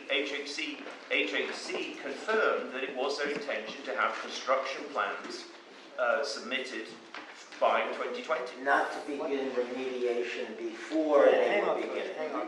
Yes. Okay. It's up to you. Are there any other committee members that? So that wasn't discussed in our committee, frankly. No, but I appreciate the fact that it's a pretty material fact for the board to be considering and to sort of say, oh, there are no plans where we know there are plans. I mean, that's the purpose of the board meeting, to update the committee. But resolution. listen, if it's something we can verify right now on the spot, and the land use committee has done a major objection to it, I might have an objection stating something that's a fact. I wasn't there. I don't want to put something in our resolution. I think if I raise that as an amendment to the resolution, perhaps if someone will want to second it. Then we'll have to vote on that. What is your amendment? Let's make sure everybody understands that. At a Seaport working group meeting on March 2019, HHC commented that they hope to start the remediation in 2020 when they had an approved construction site. Okay. All right, so that is the question now. It's been seconded. All in favor of that wording going into this resolution? We should probably do a roll call. I can count this. Yeah. Do you mind, Elizabeth? No. Do we need a blank one? Everybody's got to keep quiet so we can listen. Hold on.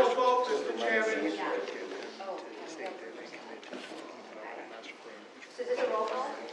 Yeah, if we do a roll Before we call. go, but it's what they do at some point. That's why we want them on the record. Yeah. You can suspend it if he wants to clarify something. We're already taking a vote. I mean, Okay, so this is just the amendment. Can I just ask a question, Anthony? Was that meeting, the tape meeting, so what you said could be corroborated as fact, right? Somebody, I just was curious that what we're voting on as fact about this meeting, what was stated, which I certainly A lot of people were there. I don't But I want to assume that everyone agrees that was, whoever was at the meeting, that this is what was stated, is all I'm saying. Yeah, I wasn't. We've established Well, that. there were others to me, Diana, myself, Patrick, Paul. myself. Okay, I just was curious to make sure that I was agreeing. Okay, so all in favor of that, we'll do by roll call, all right? Is this just the amendment? Or Just the amendment. Okay, This so is the this is amendment just a part. roll call for the amendment. Yes. If you Amoruso. say yes to approving the wording that Roger has And Roger. asked to go in. Yes. Roger, I need the wording. Yeah. Yes, Burton. Recuse. Blank. Yes. Boyce. Abstain, you said? Byram. Yes. Chapman. Yes. Charkoudian. Chu. Yes. Cole. Kucha. Cunningham. Abstain. Curtis. Yes. Yes? Yes. Ehrlich. Yes. Herman. Frederickson. Friedman. Yes. Froman. Yes. Goldstein. Yes. Gupta. Yes. Jesse. Povitz. Yes. James. Yes. Joyce. Yes. Knell. abstain. Kettering. Abstain. Capel. Yes. Koppelman. Lemaire. Yes. Lerner. Yes. Lewinson, yes. Mahoney. Abstain. Markel. McHugh. Meltzer. Yes. Myhock. Which one? Just joking with you. Moore. Yes. Notaro. Abstain. Schneck. Yes. Starr. Sung. Abstain. Yes. Tedesco. Yes. Thomas. Recused. Townley. Yes. Weinstock. Yes. Chi. And Zelter. What, I think, What's the vote? oh, Joyce? Did Joyce not? I just have a question. Yeah, go ahead. My question is about, and it may be premature, but is there going to be further discussion about Langen's findings in terms of moving forward after this? I'm assuming The short answer is yes. we're gonna later, but that's So let's, really. I'm sorry, I thought you were revoting again. Let's just finish this process and then I'll get to that.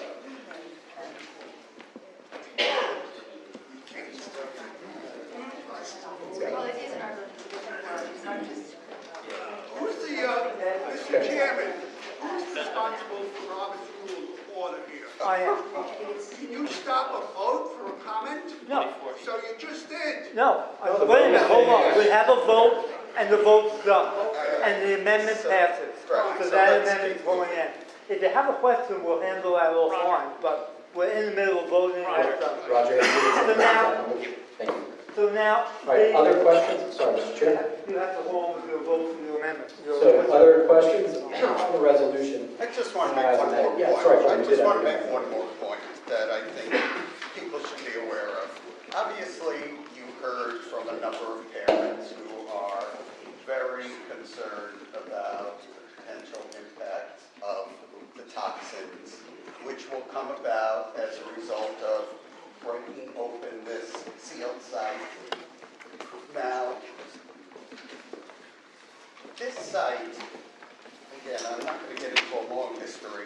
Really up, Paul, come on. Has been the subject of countless applications to build tall buildings on it, and they've been turned down one after the other in years past. The point is that and I should also point out that Howard Hughes paid $180 million for this site. And anyone who does even the fundamental math will see that, to make a return on investment, they're probably going to have to build something much taller than what's allowed by the zoning. Anyway, having said all that, I think the point is that I think a lot of people should keep in mind that there's a distinct possibility that if they propose another tall building, it could again be rejected by city forces and by the Landmarks Commission. I know you talk about the land use. Paul, if you have an amendment to this, we cannot have a full discussion about the I history. could go on for another minute. Look, I told everybody up front, I'm gonna be on top of parliamentary procedure. We all have business to conduct. Are you commenting on this? Could I have another 30 seconds, please? I'll give you 30 seconds and that's it. So the point is that if... Are you talking to the whole group or someone in particular? I'm talking to everyone who's going to be voting on this and to get some background on this. I don't understand your point of view, frankly, Mr. Chairman. If the background was important, it should have been at the committee. This is an important issue. You had lots of speakers I'm not here for a debate. I don't know why you're out of order now, Paul. Mr. Chair, will you continue with this? All right, question on the resolution, please. Any others? Without that, I'll ask the chair to call the question. Okay. All in favor of this resolution as amended, please raise your hand. Any opposed? Any abstention? One abstention. Two abstentions. A recusal. Recusal. So as amended with Roger's vote, we have a resolution and stands. Okay, moving on to the second topic. We've been receiving monthly updates from primarily the Mayor's Office of Criminal Justice, Department of City Planning has been there, and the Mayor's Community Affairs Unit as well. This month we were joined by a team member from the Department of Construction, DDC. We have not heard yet from DOC, who is going to be a co-applicant on this new LERP application. It's something we discussed today with the staff that we should make sure that they're there for our upcoming meetings, so they're definitely be invited. CAU gave us an update on the NAC process, lots of acronyms here. NAC is the Neighborhood Advisory Council that the mayor put together. They've had 4 meetings so far, we were told, mostly focused on group discussions around transportation and quality of life issues. The DEC representative, which is on the design of the building, spoke to the post-ULERP engagement process, which sounds interesting, but we learned that they're hiring a program management consultant which actually specializes in design-build jails. Who knew there was such a niche market? The idea is to talk to the community about performance characteristics of the design of the building. And what they mean by performance characteristics are things like, should it be glass? Should it be glass and stone? Should it be glass or stone? Talking about the height as well.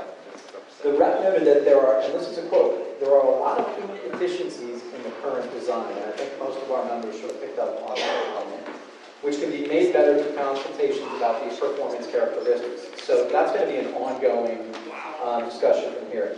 They'll likely hold bi-weekly meetings with the community, she told us. And the DCP rep, the city planning rep, spoke about the demapping of White Street. I know, Mark, you're interested in this as well. That'll be one part of the ULURP application. They're going to be asking to demap not the street itself, but the area above the street so that they can build a walkway tower and the ground beneath the street, which they apparently have to take out of the city map officially, so that they can have a tunnel to transport detainees back and forth safely in an enclosed environment from the court system. They are not demapping the street itself, and this was, quote, this guarantees it's a public right-of-way. That's what we were told by the DCP rep. The committee had a number of questions. I'll boil it down to sort of three categories. One question, this is really from Alice, which was, what about the previous plan to simply renovate Rikers? Dana Kaplan from the Mayor's Office of Criminal Justice told us that doing so would not be consistent with what they believe to be the Litton Commission findings for criminal justice reform. They said this decision to close Rikers instead of renovating it was not taken lightly. That's the answer we were getting. We also asked, what happened to Rikers? And they were told they don't know. They might use it for some future city use. One idea that was floated was, for example, something that doesn't require transport to and from the island. The city can take its fleet vehicles there to be maintained. It's a good place to fix cars. Also, a question was raised about using the ferry system to solve the transportation problem. The transportation problem is one of the keystones of the criminal justice policy reasoning behind the borough-based jail system. And the Mayor's Office of Criminal Justice Rep, Dana Kaplan, said that it would not be inefficient. She said there's in fact a study that shows that. She didn't have a copy on her, but she promised that she would provide one, and I think we're following up on that. Somewhere around there in the report. So on Friday, March 23rd, the city released a draft environmental impact statement. The thing is over 4,000 some pages. The Manhattan piece of it alone is almost 900 pages. Diana was kind enough to isolate that into one PDF and put it in a Dropbox that will circulate to the Land Use Zoning and Economic Development Committee members. I've started to go through that. There are some obvious questions that jump out. Some of them are design questions, some of them are operational questions, which is another reason we've got to have DOC at the table when we're having these discussions about the application. Then just yesterday, the City Planning Commission voted to certify the land use review process, which now begins at our clock. This is going to be one of the most complicated land use review applications in the history of the city, certainly in the history of our community district. It's multi-layered. It requires a number of city-based approvals and a number of borough-based approvals. For example, it's going to include zoning text amendments on the site selection itself, special permits and city map amendments, including the demapping of aerial and underground portions of White Street that I mentioned.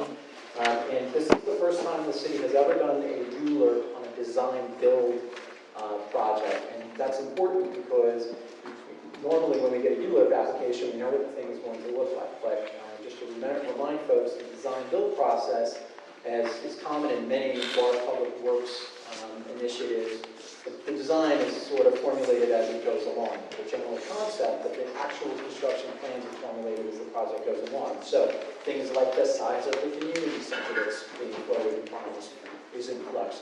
A lot of that stuff will come post-ULURP, which is a little strange. I don't know how we're going to get promises on what ULURP application will provide for our community and how it's going to address or mitigate impacts to our community if they don't even have really the construction design. It's going to be very, very challenging. So what I'm saying, if you're interested in this issue at all, April 8th, Monday, April 8th is our first land use committee meeting. We're going to be getting an update from the mayor's office, again by the DOC, who's the co-applicant for the ULURP application, to join us. I want any of the committee members who really have a passion and thought about this to come out to our April 8th land use meeting.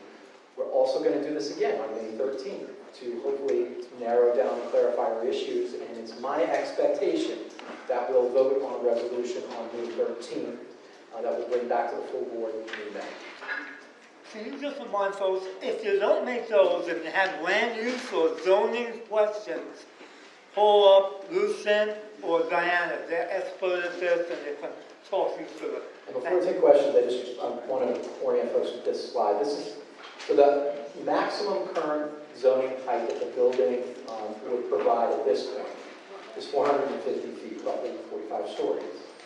They tried to reduce that from 500, 520, but when you look at the draft EIS, it is very clear the Manhattan complex is the tallest by far of any of the 4 borough-based jail systems, even though it has similar square footage, gross square footage, to all of the others. So that tells me there's something more going on in this design, there's something more going on in this building. That's one of the things that our committee is going to be focused on. With that, questions and start. Are they still touting the unrealistic number of 5,000 prison population? Yeah, I think originally may have started around 5,500 or 6, and they pared that back down to 5. Yeah, so that's the elephant in the room. That's the flaw in their entire EIS, because it's a social engineering plan, not a city planning plan. Because what if the population goes more than 5,000? Where are they going to put them? You know, this is where you need to attack the EIS, at least at one aspect of it. Because if they can't prove that they're going to reduce the population by 5,000, or if there's an influx of crime, and where are they going to put these people, then why they have, why don't they build 800-foot buildings? Debate at the committee meeting. So just food for thought to come up. Make sure you go to the meeting. So question on my report and what we've heard so far. All right.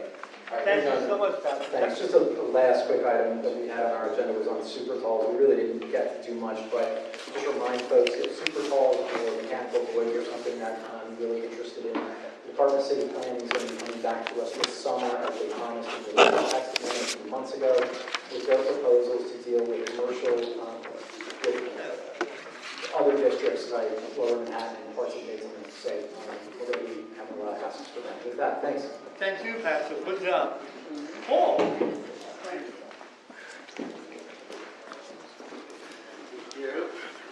Thank you. Okay. So, let me try to go quickly. First item. Did you turn that off on you? There you go. Okay. I had that coming, Patrick. Yes. It was an intentional turn off. Okay. Okay. First item on the agenda is basically a continuation of an item that we discussed previously. As some of you may recall, we had a long resolution recommending elements and changes that we wanted to see in the improvements to the East River Esplanade that are in the design phase as we speak. One issue that came up at the meeting that we didn't resolve was parking under the FDR Drive. There it is. There is paid parking that the city has had for years and years, basically between the Brooklyn Bridge and Peck Slip. And the question is, should we make an effort to recapture that parking space so that this community, which is so shortchanged on recreation space, etc., can perhaps utilize that space? So that was the issue that we brought before the committee. I think the committee was, it didn't take a lot of discussion, frankly, and the vote was in favor of trying to recapture that with one opposing vote. The question I had was, were we able to find out, is that parking used by tourists or people coming in to spend money in the seaport? Or were we able to determine, are we going to be taking parking away from them? And then if we squeeze some of that parking out, someone had mentioned, well, they can use that as double-decker parking. Now you see there's a view car there. You see the other side of the river. And you have cars parked stacked 2, 3 on top of each other. You know, that line of sight's gone. But we're able to find out who uses that parking. Do people that spend money in the area come park there? Because parking is very difficult. No. Do we know? I don't think I doubt the city has that data. Yeah, it's agency or DOT. Okay, any other comments, questions? Okay. Let's call the question. Call the question. All in favor? Oh, I'm sorry, Joe. Thank you. Any opposed? One opposed? Any abstentions or refusal? Thank you. Okay. The rest of my items are updates. We spent a lot of time talking about Hudson River Park. The first item is a very positive one, which is that work is underway on the playground at Pier 26. It's going to be a great playground with different types of elements and activities for children of different ages. So the good news is that it's underway, and the project is scheduled for spring of 2019. The marine work will begin, and fall 2020 construction should be complete. So we'll have another beautiful park, presumably. I think we all like the design, so that's the update. Everything is moving forward as we would like. And just one note on that, there was a question about the resiliency. Basically, the way that pier works is they said it's built to flood, which means that apparently if it's overwhelmed by water and that they're using materials that they believe can be easily restored, and it shouldn't really pay a permanent toll on the pier. So that's what they told us for that. Okay, next issue that we covered was the Estuarium. As you know, that's a facility for Pier 26 that's going to highlight marine life in the Hudson. And basically what's going on with that is they're trying to raise money to make that project happen. So $10 million is in the bank, and they are trying to raise additional funds, and they hope to have another few tens of millions, but more to come on that in the next couple of months. Next item, Pier 40 and Gansford Peninsula. I'll do those together. The reason that Andrew, the co-chair, is not here tonight is because he's actually at a meeting on Pier 40. So, as you may know, ball fields is a very important issue, especially for someone like Andrew, who chairs, who's in charge of our Little League. And they have a shortage of fields. They turn children away every year. Anyway, Pier 40 is a facility that is also utilized by Board 1. So Pier 40 has been a contentious issue for years and years because it's also supposed to be a money-generating site for Hudson River Park, where they're supposed to pay for a lot of the upkeep of the park. And whenever proposals have been made in the past to generate income through different types of development, they've been turned back by the community board and community. So the elected officials are apparently working together to change the Park Act so that there will be other uses, specifically commercial office space for the pier. So that has some potential, so we hope to hear more about that in, I guess, after the budget and after the Albany session is done. And Gansford is another site nearby that had previously been a sanitation truck parking facility that's also slated to become a 5.6-acre park. Again, it's out of our district, but again, our Little Leagues and others are very interested in pursuing those projects, so more to come on that. You heard about Governor's Island. The good news, Anthony gave you that, so we're obviously all pleased. There are 2 fields there, 5-year permit. And let's see, last item, I don't really have too much to report on Newmarket. We did continue to kick it around. It's an important site right south of the Brooklyn Bridge, one of the old seaport buildings that has to come down. Question is, what's going to replace it? Of course, now that they're talking about that seaport city, that can complicate this whole conversation. So anyway, much more to come on that. Thank you. Thank you. Okay, youth and education.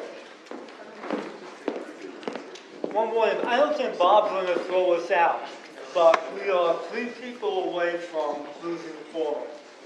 Okay. That means the meeting ends. I do have a lot of news. I usually don't. I do have a lot of news tonight. I'll do the best I can. Good. Well, it's a warning to the others that we still have forums to preserve. First of all, We saw this wonderful organization called Eye to Eye, and it is Hector Salazar came to see us, he's the Director of Innovation.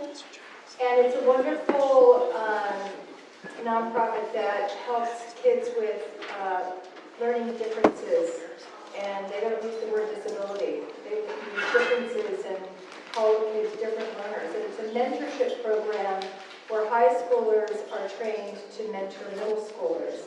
It has vastly increased high school graduation rates.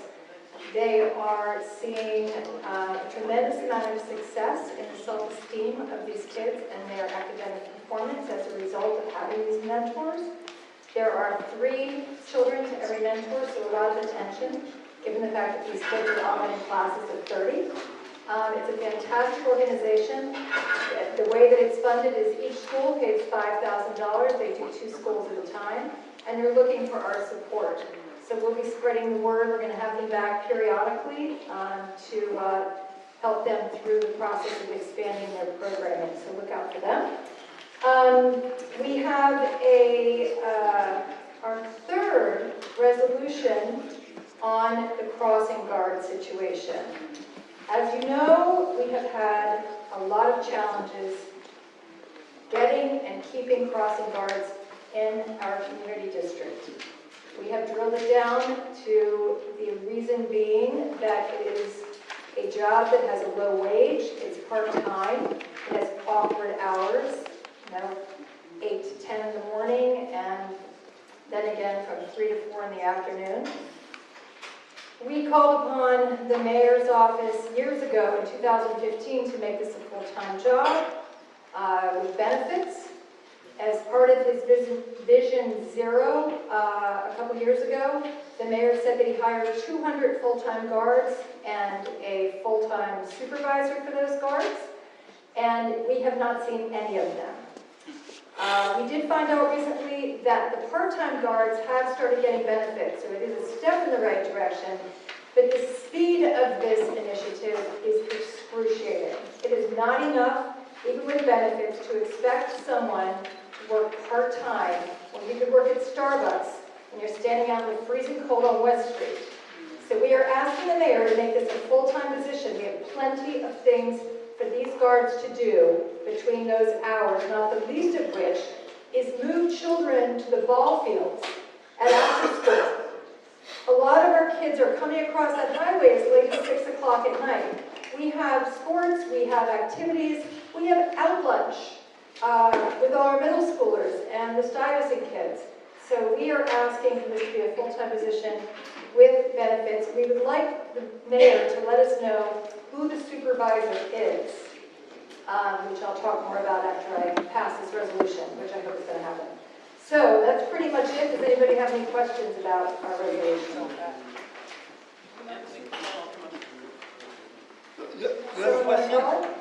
I just have one comment, which is Penn Slip has a wonderful crossing guard. She lives in the housing project really close by. She's a grandma, and so it works for her because she lives right there. And if they can source more locally, then we could have people who can do that. Tom, that is an awesome point. That used to be who all of our crossing guards were, which is why it worked as a part-time position, because they would run home. As Paul pointed out, this has changed over time. We don't have as many of those people available. It's fantastic what we do. Paul suggested we check some of the senior living housing projects, which we are doing, and we're also working on BMCC. So it's not like there's also a group of people there. So it's not like we're not doing that, but we feel as though to only do that would be a mistake. So, thank you. So let's call the question. All in favor of this resolution? Any opposed? Refusal? Unanimous. Thank you. Excellent. Thank you all. I am going to just mention quickly that I went to the mayor's forum with parent leaders. We were not invited as a community board leaders, but I was there as a PA executive board member. And I was able to speak to Mayor de Blasio directly about the fact that he stole Hal Ruiz, who was our community liaison to the mayor's office. I actually said it to his face. He apologized. He He said that she's fantastic. I said, I know, that's why we want her back. And he said, I'm going to give you Brandon, who coincidentally was deputy mayor that made PS 150 happen. So we are very happy that we'll be working with Brandon Carday. It's not incredibly official yet, but I will be talking to him this week. So we will cross our fingers, hope to have our mayor's liaison back. What else do I have to say about that? Yes, I'm getting to that. So I have two pieces of great news. We found out last week that the DOE and the SCA have agreed to give Millennium the 14th floor of 75 Broad to expand into without adding capacity for the first time in the history of the Department of Education in New York City. That's great. So that was a great win, and I was able to thank Lorraine and Karen Goldmark, who were directly responsible for this. This is the second thing Karen Goldmark has stepped forward for us, and I wanted to mention her tonight, the new deputy chancellors at the DOE. I also have great news to report that, well, sort of good news. The elevators at 81 New, as you know, have been a huge point of contention. The city put a charter school of the arts in 26 Broadway and had them entering in the same very small lobby with perpetually out of order elevators, which totally exacerbated the situation. Kids were getting stuck between floors. It was awful. We put a lot of pressure on them. They finally made the freight operational for the charter school. However, it has to be operated by a freight operator.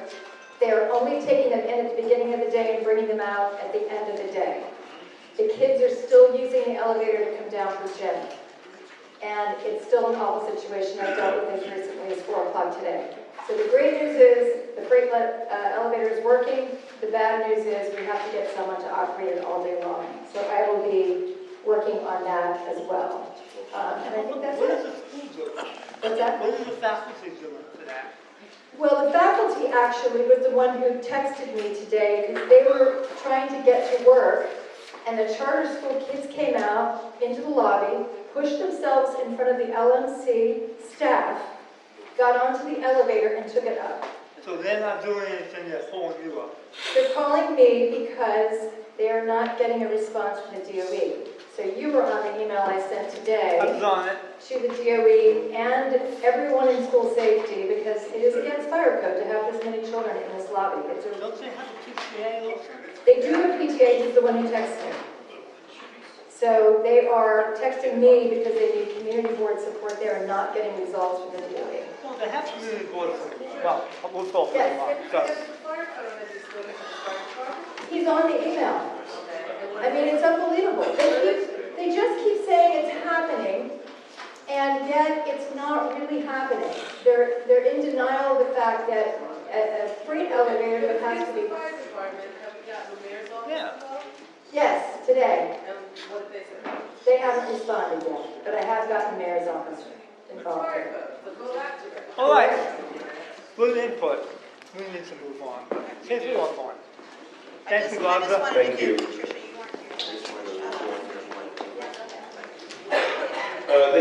We'll be very quick. There were 2 items, of which one is withdrawn, but the first one was 77 White Street.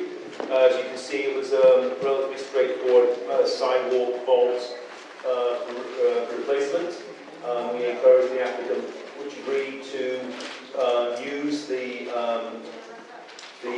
restore the elements of the sidewalk lights that could be restored and replace them, and store the frames on the site, and the ones that couldn't be saved to be covered with diamond plate. The second item was 105, 107 Reed Street. It was a very complicated and a very nice application. We rejected it, however, and we did ask the applicant to consider deferring their submission to LPC to take into account our comments, and we were pleased to hear, I think, was it just today, that they have withdrawn their application. They're going to come back to landmarks in April with a revised plan. We love the work. It's a great plan. The person who bought it is a neighbour from across the street. He's been a neighbour a long time. It was just too visible for us, and we're hoping it's going to come back to reduce the visibility, So which is who's pretty withdrawing this resolution? withdrawn. Yeah. And that's 105, 107. 105, 107 is withdrawn, and we're just giving it as a report. No, if the question isn't called, it can be withdrawn. Yeah. So we're just voting on 77 Wine Street, which is conditional approval. all in favor, 77 White Street. Any opposed? Any refusals or abstentions? One abstention. Two abstentions? Oh. No, Oh, okay. All right, thank you, Bob. All right, thank you. Great report. Very good. Rebecca, Battery Park City. I'm going to be super fast. Yeah, we'll test it. Okay, the Museum of Jewish Heritage came and presented. They have an amazing exhibit that's coming. It will open on May 8th, and there is a railway car from Auschwitz that will be installed on the exterior of the museum. There's special programming and a special exhibit. It's pretty spectacular. There is an age requirement on it, so you gotta be careful. They're suggesting ages 11 and up, so middle school and above. There is lots of information both on their site as well as Battery Park City Authority site. I don't think we have any photos of it this time. We discussed Ruth Oman. For those who know Ruth Oman from her years on the community board, she was in Battery Park City for several decades, I'd want to say, and started a senior group, a very active senior life, been very, very involved. When she passed, there was no real way to be able to honor her. We looked at potentially naming the community center that's in Battery Park City after her, but she would have had a meltdown because the stairs and the handicap lift doesn't work all the time. So that's not a great way to honor this woman. We're working with Battery Park City Authority and hope we are not looking at streets or names or sidewalks, but maybe an area of a bench along the parks or an area in the park. She was extremely active. Why not the whole room? Yeah, right? What? Was that just us? The problem with the new community center on Rector is there's no handicapped accessible way to get into the building. So they put one in. Yeah, they're working on it. So, What was that big woman active? That woman was so powerful in getting the space and the room. yeah. She would not be stopped by a little stairway. No, she'd be good. Let's get that fixed. All right, we are working with DOT and Battery Park City Authority for Warren Street. There was a traffic control request made for River Terrace and Warren, which is a side effect from both the traffic lights and other things, so we're waiting to hear back from DOT. And for BPCA, we have many areas where along River Terrace there were initially crosswalks and curb cuts and stop signs, and then the DOT had them removed. So we still have the depressions for the curb cuts, but we don't necessarily have the crosswalks. And so with the amount of placard parking that we have, it's made it even more dangerous coming in and out of Rockefeller from stem to stern trying to cross. So we're working on those. And I think the only other thing that's probably not on here that we covered since our meeting was we had two incredible Battery Park City CV1 and Battery Park City Authority resiliency meetings. One for the Southern Battery Park, which we have already done one resolution, a follow-up one may be needed. We're working with Alice and the resiliency team on that. And then we had one with the ball fields, which was probably one of the most productive resiliency meetings I have ever attended in my entire Lower Manhattan experience. Yes. And I will say that a lot of the stakeholders were in the room from the leagues and other things. It was a very contemplative, very open dialogue. And we will be doing a resolution in April to support the outcomes from that meeting. So that's my report and pass. Fabulous, it was fast. 2.5 minutes. Bravo.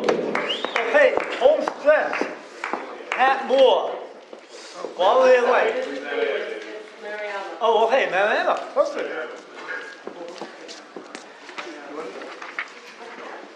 So this is going to be fast too.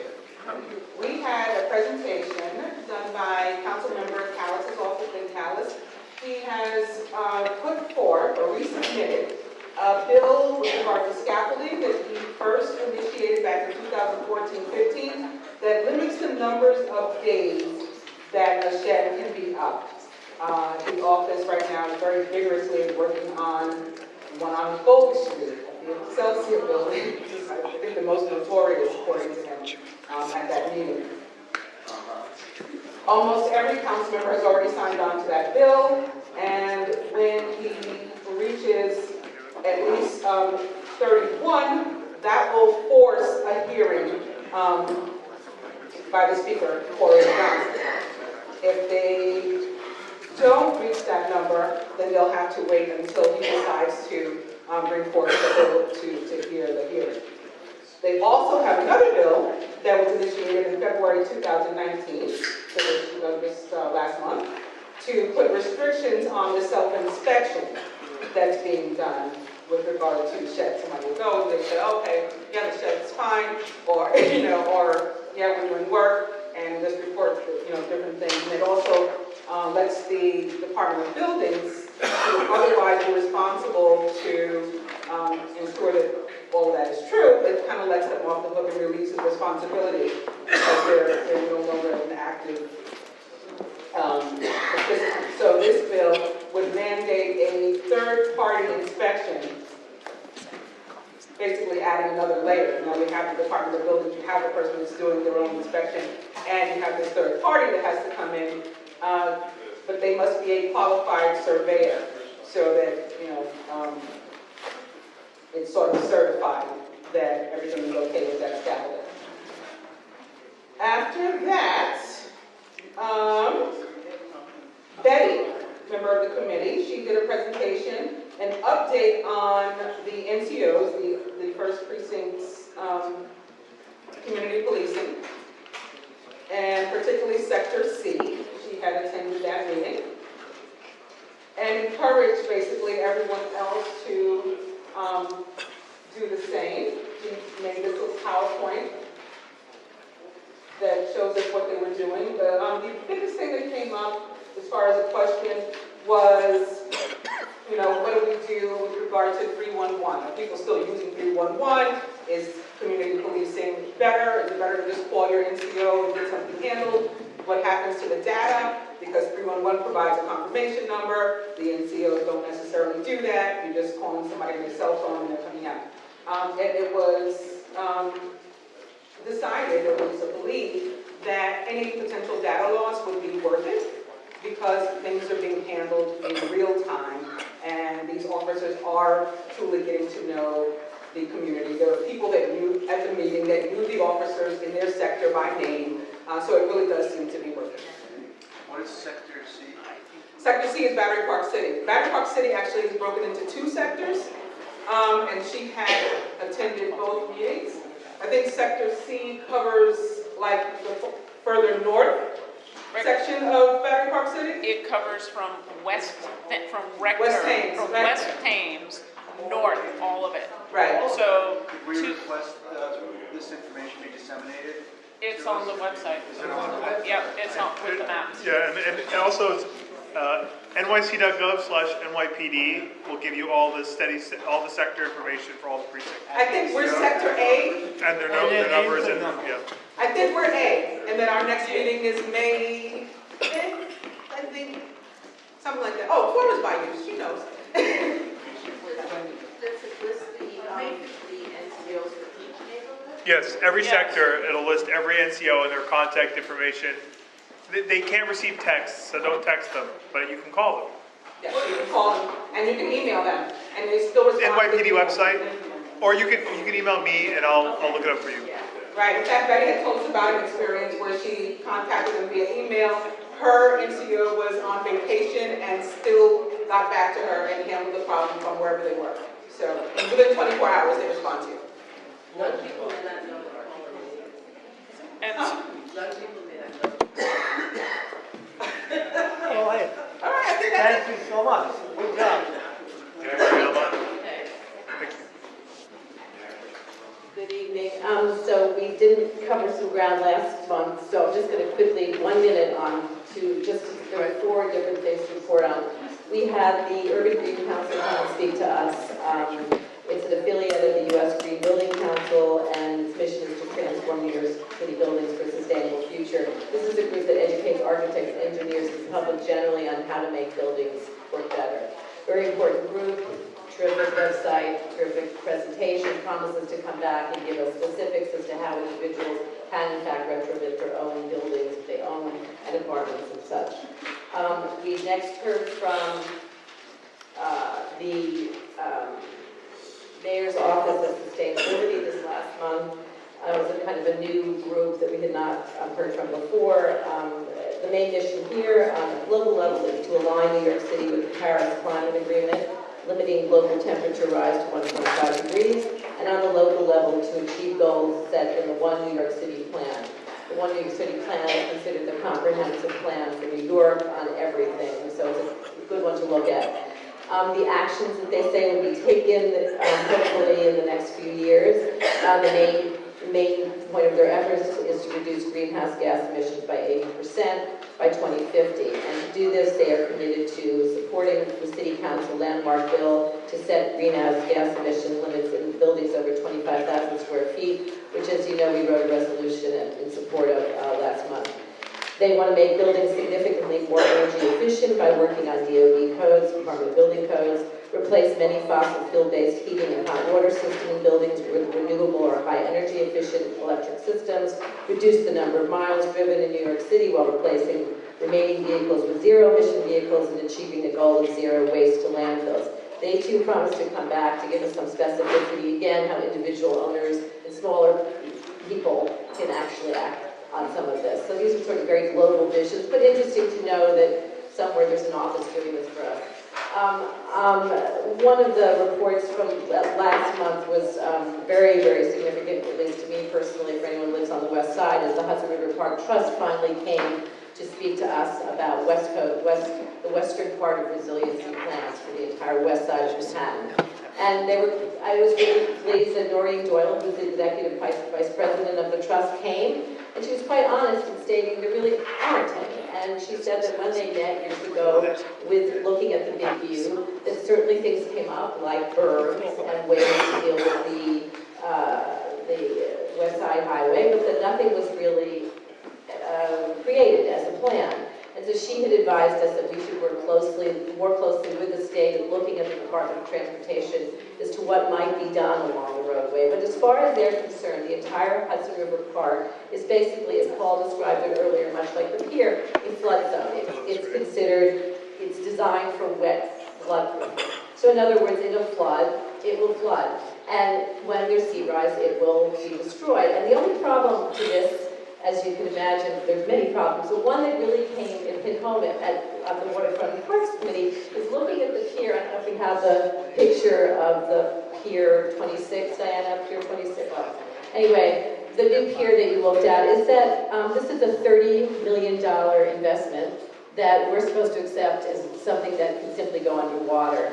And I think it's something that is a little bit hard to really digest, and particularly in light of what's going on in Battery Park City Authority, where we're being asked to spend a lot, well, they're being asked to spend a lot of money to raise Wagner Park, but yet in Hudson River Park, it's okay to have this pier, for example, just hovering over the water. There's a disconnect there, and we as a committee are very interested in getting to the bottom of it, and which we will. But anyway, that said, we were pleased they came, and we will be pushing them more and more to talk to us about resiliency. This is a critical area of the city that has not been looked at, that is not revealed in the so-called comprehensive Lower Manhattan Plan that's just been revealed that Anthony was referring to, and we are very committed to making sure the West Coast gets viewed finally. The last person who came and spoke was a wonderful person. I don't know if any of you remember the name Marcy Benstock, but for some of us it's like saying Jane Jacobs. She was the woman who fought Westway development in the 1970s. That was a development along the west side, which was to be a huge park and buildings with roadways underneath all out into the Hudson River. She came to us, political activist. She runs something called the Clean Air Campaign. She's dedicated since the 1960s in clean air and clean water, particularly the Hudson River. She's very concerned that we as a community are recognizing the amount of construction that the Trust is putting forth on many of these piers, and to be very careful and cautious as to what we support, fearing that we are not seeing some of the biggest problems. And she points out the biggest to her, the destruction of the fishing habitats, which are a critical part of the river's ecosystem. and the negative effects of traffic congestion and air pollution, which are clearly going to be part of these new developments, specifically St. John's Terminal, which is an immense development across the Pier 40. She's sort of a call to action. So that's it for this term, but please come to our meeting happily on Earth Day, April 22nd, when we will hear finally, after a long time from the Mayor's Office of Recovery and Resiliency on the new plans for, let's call it, Seaport City or whatever on the east side. And we will also be hearing from the Office of Emergency Management on the interim and flood measures. So it should be a very interesting and important meeting. Thanks. Bravo, thank you.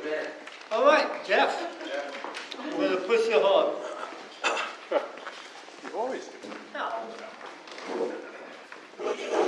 Let's take as many together as possible. Yeah.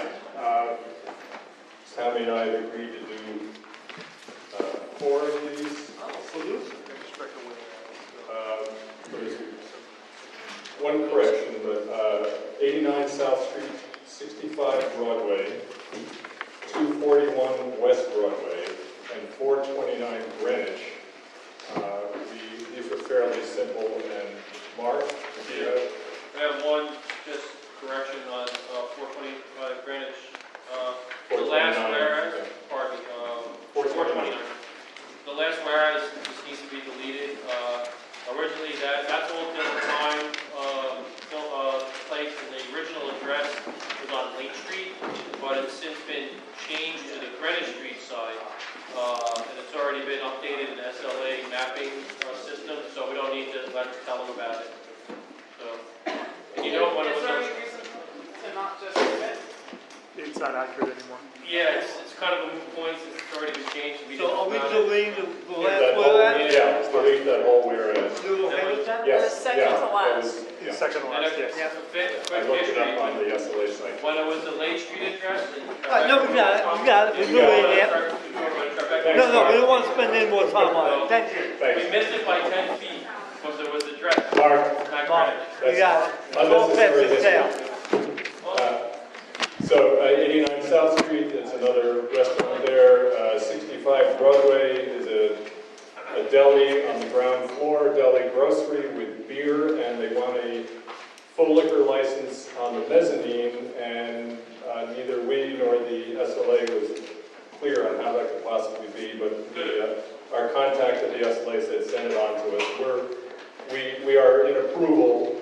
We recommend this place if that can be done, but we're worried about Which one is that? 65 Broadway. Right, okay. We don't want the liquor migrating down to the ground floor. So we're taking 89 South, 89 South, 65 Broadway, Broadway, 241 West Broadway, and 429 Greenwich with the deletion. Yes. Okay, so all in favor? Any opposed? You opposed? Abstain on it. No, are you opposed? No. I'm recusing on one. Hold on. He Hold asked on. for opposed. Any opposed? Sorry. Recusals Which one? On just the first one, on the Seaport Street. on 89 South Street, okay? And Mark? Abstain on 65 Broadway and 385 Broadway. Right. We haven't gotten to We haven't done 385 yet. 385. Oh, Okay. sorry. So All right, so 65 we'll Broadway. introduce 385. 385 Broadway, basically we proposed a stipulation that they did not accept. This is a fitness social club, private members club, which is a different kind of license. There's two young women who want to rent the entire building. The second floor is a locker room, third floor is a gym, and they want licensed premises on the fourth and fifth floor, and they asked for liquor on the roof. And we don't like liquor on the roof, or we don't like other people having liquor on the roof. So there were a lot of neighbors showed up. This is 385 Broadway. I think it's at Walker. Yeah. Okay, so we have to do this by roll call, so last one in the evening. So are you ready for the roll call? I'm ready unless Any there are questions? questions. No. So let's have a roll call. Elizabeth? So, this is 385 Broadway? Yes. Yep. Amoruso. Amoruso, are you abstaining on 65? Abstaining, yes, sorry. 385 Broadway, abstain? Yes. Okay, Burton. Yes. Blank. Voight. Yes. Byram. Yes. Chapman. Charcudian. Chu. Cole. Kucha. Cunningham. Curtis. Ehrlich. Yes. Ehrman. Frederickson. Friedman. Yes. Froman. Goldstein. Yes. Gupta. Yes. Jesse. Hovitz. Yes. James. Yes. Joyce. Yes. Canal. Yes. Hettring. Capel. Koppelman. Lemaire. Yes. Lerner. Lewinson, yes. Mahoney. Markel. McHugh. Meltzer. Yes. Myhock. Moore. Natara. Schneck. Yes. Starr. Sung. Abstain? Okay. Was Vera? Abstain. She abstained. Abstain, okay. Tedesco. Thomas. Townley. Weinstock. G. And Zelder, okay. Thank you. And we are adjourned. We will see